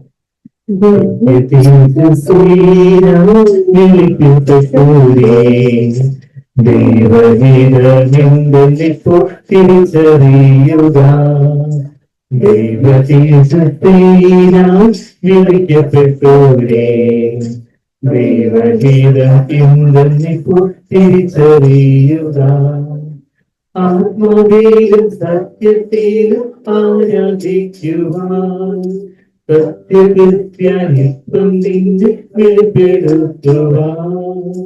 ആത്മാവിലും സത്യത്തിലും ആരാധിക്കുവാൻ, സത്യകൃത്യാനിത്വം നിന്നെ വെളിപ്പെടുത്തുവാൻ. വിശുദ്ധന്മാർക്ക് ഒരിക്കലായി ഫലമേൽപ്പിച്ചതാണ് ഇനിയും ചെയ്തിടണം. വിശുദ്ധന്മാർക്ക് ഒരിക്കലായി ഫലമേൽപ്പിച്ചതാണ് വിശ്വാസത്തിനായി നീയും ചെയ്തിടണം. ദിവ്യ തേജസ്സിനാൽ വിളിക്കപ്പെട്ടോരേ, ദൈവഹിതമെന്തെന്നിപ്പോൾ തിരിച്ചറിയുക. ലോകം നിന്നെ ഏറ്റവും പുകഴ്ത്തിടുമ്പോഴും സ്നേഹിതരും നിന്നെ കൈവിടും നേരത്തും, ലോകം നിന്നെ ഏറ്റവും പുകഴ്ത്തിടുമ്പോഴും സ്നേഹിതരും നിന്നെ കൈവിടും നേരത്തും, അവൻ നിനക്കു മാതൃകാ പുരുഷനാകയാൽ പോയ പാത ധ്യാനിച്ചെന്നു പിൻപറ്റിയിടുക. അവൻ നിനക്കു മാതൃകാ പുരുഷനാകയാൽ പോയ പാത ധ്യാനിച്ചെന്നു പിൻപറ്റിയിടുക. വിളിക്കപ്പെട്ടോരേ ദൈവഗീതമെന്തെന്നിപ്പോൾ തിരിച്ചറിയുക. പ്രയാസവും രക്ഷ നേടുകേ അധർമ്മികൾക്കും പാപികൾക്കും ഇടയതായിടും. നീരുടെ പ്രയാസമോടും രക്ഷ നേടുകേ അധർമ്മികൾക്കും പാപികൾക്കും ഇടയതായിടും. ഇത്ര വലിയ രക്ഷയെ അഗണ്യമാക്കിയ ദൈവന്യായ വിധിയിൽ നിന്നു തെറ്റിയൊഴിയുമോ? ഇത്ര വലിയ രക്ഷയെ അഗണ്യമാക്കിയ ദൈവന്യായ വിധിയിൽ നിന്നു തെറ്റിയൊഴിയുമോ? ദിവ്യ തേജസ്സീനായി വിളിക്കപ്പെട്ടോരേ ദൈവഗീതമെന്തെന്നിപ്പോൾ തിരിച്ചറിയുക. വർത്തിച്ചിടുമ്പോൾ ദോഷവഴിയിൽ ജനങ്ങളെ എന്നോടിടുമ്പോൾ വർത്തിച്ചിടുമ്പോൾ ദോഷവഴിയിൽ ജനങ്ങളെ എന്നോടിടുമ്പോൾ നീതിമാന്മാരെയും അധികം നീതി ചെയ്യട്ടെ. വിശുദ്ധനിയും നിന്നെ തന്നെ വിശുദ്ധീകരിക്കട്ടെ. നീതിമാന്മാരെയും അധികം നീതി ചെയ്യട്ടെ. വിശുദ്ധനിയും തന്നെ തന്നെ വിശുദ്ധീകരിക്കട്ടെ. ദിവ്യ തേജസ്സീനായി വിളിക്കപ്പെട്ടോരേ ദൈവഗീതമെന്തെന്നിപ്പോൾ തിരിച്ചറിയുക. വിശ്വസത്തിനന്തമായ രക്ഷ പ്രാപിപ്പാൻ ആത്മശക്തി മുന്നിൽ തന്നെ കാത്തുകൊള്ളുക. വിശ്വസത്തിനന്തമായ രക്ഷ പ്രാപിപ്പാൻ ആത്മശക്തി തന്നെ നിന്നെ കാത്തുകൊള്ളുക. ലോകത്തെ ജയിച്ച ജയവീരനീശ്വരൻ വൻകൃപയ നീയും ലോകത്തെ ജയിക്കുക. ലോകത്തെ ജയിച്ച ജയവീരനീശ്വരൻ വൻകൃപയ നീയും ലോകത്തെ ജയിക്കുക. ദിവ്യ തേജസ്സീനായി വിളിക്കപ്പെട്ടോരേ ദൈവഗീതമെന്തെന്നിപ്പോൾ തിരിച്ചറിയുക.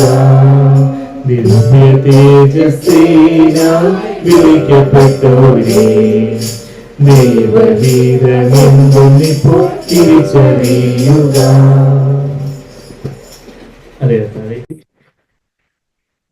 ദിവ്യ തേജസ്സിനായിട്ട് കർത്താവേ അവിടുത്തെ അതേ തേജസ് പ്രാപിക്കുവാന് പുത്രന്റെ അതേ തേജസ് പ്രാപിക്കുവാന് കർത്താവേ അവിടെ ഞങ്ങളെ വിളിച്ചല്ലോ. അതിൽ കുറഞ്ഞൊരു വിശ്വാസമോ അതിൽ കുറഞ്ഞൊരു തേജസ്സോ കൊണ്ട് തൃപ്തിപ്പെടുവാനല്ല, അങ്ങക്ക് കർത്താവേ ആദ്യജാതനുള്ള അതേ തേജസ് തന്നെ ഈ ഇളയാനിയന്മാർക്കും അനിയത്തിമാർക്കും ലഭിക്കുവാൻ തക്കവണ്ണം പക്ഷപാതമില്ലാതെ മുഖപക്ഷമില്ലാതെ ആ പിതാവിന്റെ അടുക്കിലേക്ക് ഞങ്ങൾക്ക് ഒരു വിരാമല്ലോ.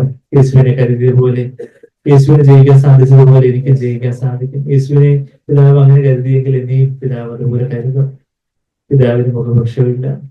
അവിടുന്ന് കർത്താവേ ആ അപ്പോസ്തലന്മാർക്ക് കർത്താവിനോട് ഒരുമിച്ച് ചേർന്ന് നടന്ന അപ്പോസ്തലന്മാർക്കുള്ള അതേ വിശ്വാസം ഞങ്ങൾക്ക് നൽകിയല്ലോ പരിശുദ്ധാത്മാവിന്. അതെ കർത്താവേ, അതിൽ കുറഞ്ഞൊരു ചെറിയ പീസല്ലല്ലോ ഞങ്ങൾക്ക് തന്നത്. അതേ വിശ്വാസം തന്നെ ഞങ്ങളിലേക്ക് പകർന്നു. അതേ കർത്താവേ, അതിന്റെ അളവ് അതേ ക്വാളിറ്റി ഉള്ള വിശ്വാസം പരിശുദ്ധാത്മാവിനെ ഞങ്ങളിലേക്ക് പകർന്നു. ആ ക്വാണ്ടിറ്റി അതിന്റെ അളവ് കർത്താവേ അതിൽ വർദ്ധിച്ചു വരണം. ഞങ്ങൾ സ്റ്റാഗ്നന്റ് ആയിട്ട് നിശ്ചലമായിട്ടായി തീർന്നു പോയാല് കർത്താവേ ഞങ്ങൾ അറിയാതെ പിന്നിലോട്ട് പോയി പോകുമല്ലോ. ഞങ്ങൾ ലോകത്തിന്റെ തിരയിന്റെ ആ ഒരു ലോകത്തിരയില് കർത്താവെ ഞങ്ങളങ്ങനെ പിന്നിലേക്ക് പോകാനുള്ള സാധ്യതയുണ്ട്. ഞങ്ങള് നിശ്ചലമായിട്ട് നിന്ന് പോവുകയാണെങ്കിൽ ഞങ്ങൾ വർദ്ധിച്ചു വരണം. കർത്താവെ ഞങ്ങൾ അങ്ങയുടെ സ്വഭാവത്തിൽ വർദ്ധിച്ചു വരണം. കർത്താവെ ഞങ്ങള് വിശ്വാസത്തിൽ വർദ്ധിച്ചു വരണം, വീര്യത്തിൽ വർദ്ധിച്ചു വരണം. കർത്താവെ ഞങ്ങള് വിജയത്തിൽ വർദ്ധിച്ചു വരണം, സഹോദര പ്രീതിയിൽ വർദ്ധിച്ചു വരണം. ഞങ്ങൾ ആ സ്നേഹത്തില് വർദ്ധിച്ചു വരണം, സ്ഥിരതയിൽ വർദ്ധിച്ചു വരണം. കർത്താവെ ആ വിജയത്തിൽ ഞങ്ങൾ വർദ്ധിച്ചു വരണം. അവിടുത്തെ പരിജ്ഞാനത്തിൽ അങ്ങേ അറിയുന്നതില് കർത്താവെ ഞങ്ങൾ വർദ്ധിച്ചു വരണം. ഞങ്ങളെ സഹായിച്ചാട്ടെ. ഞങ്ങളെ ഇത്ര വലിയൊരു വിളിയാണല്ലോ കർത്താവെ, ഈ സ്വർഗീയ വിളി. ഈ സ്വർഗീയ വിളിക്ക് ഞങ്ങളെ ഓഹരിക്കാരായിട്ടുള്ളവരായിട്ട് ഞങ്ങളെ അങ്ങ് കാണുന്നുണ്ടല്ലോ. ഇത്ര വലിയൊരു വിളിയും തെരഞ്ഞെടുപ്പും അങ്ങേ പോലെ ആയിത്തീരുവാനുള്ള ഒരു വിളി, യേശുവിനെ പോലെ ജീവിക്കുവാനുള്ള ഒരു വിളി, ദിവ്യ തേജസ്സിനായിട്ട് വിളിക്കപ്പെട്ടവരായിട്ട് കർത്താവെ ഞങ്ങൾ ദൈവവിധം തിരിച്ചറിഞ്ഞുകൊണ്ട് ജീവിക്കാൻ, ഞങ്ങളുടെ വിളിയും തെരഞ്ഞെടുപ്പ് ഉറപ്പാക്കുവാൻ ഒരു ദിവസവും ഞങ്ങൾ വിളിച്ചത് കർത്താവെ അവിടുത്തെ തേജസ് പ്രാപിക്കുവാനാണ്, യേശുവിനെ പോലെ അധികമായിട്ടായി തീരുവാനാണ്. അതിനായിട്ട് പരിശുദ്ധാത്മാവിനെ അധികമായിട്ട് പ്രാപിക്കുവാൻ തക്കവണ്ണം കർത്താവെ അവിടുത്തെ മുമ്പാകെ ഒരു പൂജ്യമായിട്ട് ഒരു സീറോ ആയിട്ട് ഞങ്ങളെ തന്നെ നടത്തിക്കൊണ്ടേയിരിക്കുവാൻ ഞങ്ങളെ സഹായിക്കണമേ കർത്താവെ. കർത്താവെ അങ്ങനെ പരിശുദ്ധാത്മാവിനെ അധികമായിട്ട് അളവില്ലാതെ അവിടത്തേക്ക് പകർന്ന് കർത്താവെ യേശുവിന്റെ സ്വഭാവത്തിൽ ഞങ്ങൾ വളർന്നു വരുവാൻ, ലോകത്തിലെ മോഹങ്ങളുണ്ട്, ആ മോഹങ്ങൾ തന്നെ ഞങ്ങളുടെ ജഡത്തിലുമുണ്ട്. അത് ഞങ്ങളുടെ പ്രാണനെ നാശത്തിലേക്ക് വലിച്ചുകൊണ്ട് പോകുന്നതാണ്. ഞങ്ങളുടെ ദേഹിയെ നിത്യമായിട്ട് നാശത്തിലേക്ക് കൊണ്ടുപോകാൻ വേണ്ടി കർത്താവെ ആ ലോകത്തിലെ മോഹങ്ങളെ ശ്രമിക്കുമ്പോൾ, ലോകത്തിലെ അധിപതിയായിട്ടുള്ള പിശാച് അതിനായിട്ട് കിടന്ന് അഹോരാത്രം പരിശ്രമിക്കുമ്പോൾ കർത്താവെ ഞങ്ങളെ അവിടുന്ന് വിളിച്ച് വേർതിരിച്ചത് കർത്താവെ ഞങ്ങളുടെ സർവ്വലോകത്തെ നേടിയാല് ഞങ്ങളുടെ പ്രാണനെ തന്നെ ഞങ്ങൾ നഷ്ടപ്പെടുത്തിയാല് ആ പ്രാണനെ ഞങ്ങൾക്ക് കർത്താവെ അല്പം പോലും ഞങ്ങൾക്ക് നഷ്ടപ്പെടുത്തേണ്ട കർത്താവെ.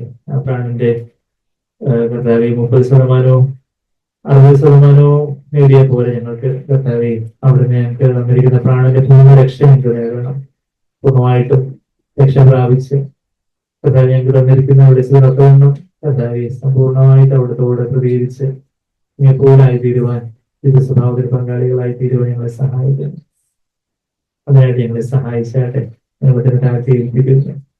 കർത്താവെ നന്ദി. അവിടെ നിന്ന് വചനത്തിനായിട്ട് സ്തോത്രം ചെയ്യുന്നു. കർത്താവെ ഒന്ന് തലപ്പിടിക്കപ്പെട്ട കർത്താവെ ഞങ്ങളെ ധാരാളമായിട്ട് ഒരു പ്രവേശനമുള്ളവരായിട്ട് ദൈവരാജ്യത്തിലേക്ക് ഞങ്ങള് അവിടുത്തെ വരവെങ്കിൽ ഞങ്ങളുടെ ഈ ഭൗമിക കൂടാരം ഒളിഞ്ഞു പോകുന്ന സമയത്ത് കർത്താവെ കഷ്ടിച്ച് മുഷ്ടിച്ചുള്ള ഒരു പ്രവേശനമല്ല ഞങ്ങൾക്ക് വേണ്ട കർത്താവെ. ധാരാളമായിട്ട് ഉള്ളൊരു പ്രവേശനം കർത്താവെ രാജ്യത്തിലേക്ക് നല്ലത് വിശ്വസ്തനുമായ ദാസിയെ എന്നുള്ള അവിടുത്തെ സ്നേഹത്തിന്റെ വിളി കേട്ടുകൊണ്ടുള്ള ഒരു പ്രവേശനം കർത്താവെ ഞങ്ങള് അവിടുത്തെ വരവെങ്കില് കർത്താവെ ഞങ്ങള് ഞങ്ങള് രചിച്ചു പോകുന്നവരാകാതെ കർത്താവെ അങ്ങനെ വസിക്കുന്നവരായിട്ട് ധൈര്യത്തോടെ ആർപ്പയോടെ അങ്ങയോട് മാറുകൂടെ ചാരുന്ന കാന്തയായിട്ട് അന്ന് ഞങ്ങൾ ഓരോരുത്തരും വെളിപ്പെടുവാൻ കർത്താവെ. ഞങ്ങൾ ഇന്ന് ഇവിടെ ആയിരിക്കുന്ന എല്ലാവരും, ഞങ്ങളിവിടെ കേൾക്കുന്നവരും ഓൺലൈനായിട്ട് കേൾക്കുന്നവരും നീ ആരൊക്കെ മെസ്സേജസ് കേൾക്കുന്നുണ്ടോ അവരെല്ലാം കർത്താവെ അതെ കർത്താവെ ആരും ലജിച്ചു പോകാൻ, അന്ന് കർത്താവിന്റെ വരവെങ്കിലും ലജിച്ചു പോകാൻ ഇടവരുതെന്ന് പ്രാർത്ഥിക്കുന്നു.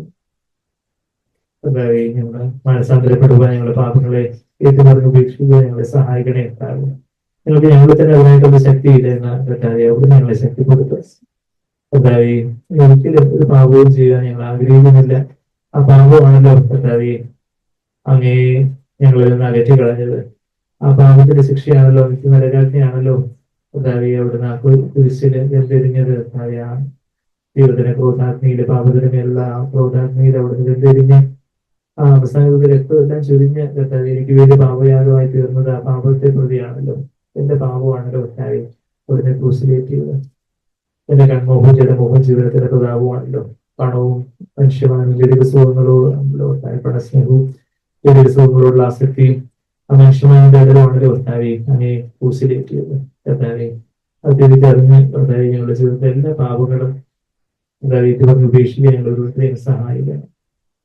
കർത്താവെ അങ്ങേക്ക് ഞങ്ങളുടെ ജീവിതത്തെ ഫ്രഷായിട്ട് സമർപ്പിക്കുവാൻ, ഒരിക്കലും അങ്ങേ വേദനിപ്പിക്കുന്ന ഒരു ചിന്തയോ വാക്കോ പ്രവൃത്തിയോ ഒന്നും കർത്താവെ വരില്ലേ എന്നുള്ളൊരു നിലവിളിയോടെ കർത്താവെ അങ്ങേക്ക് തന്നെ ജീവനുള്ള യാഗമായിട്ട് സമർപ്പിക്കുക. ഞങ്ങൾ ഓരോരുത്തരെയും ഞങ്ങളുടെ ചെറുപ്പക്കാരെയും കുഞ്ഞുങ്ങളേക്ക് പ്രത്യേകമായിട്ട് സമർപ്പിക്കുന്നു.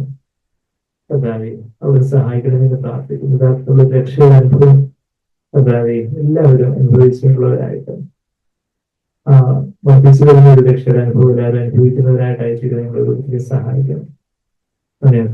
പ്രാർത്ഥനയുടെ സ്തുതിക്കുന്നതല്ല യേശുവിന്റെ വിലയേറിയ മാതിരിയുള്ള നാമത്തിൽ തന്നെ ആമേൻ.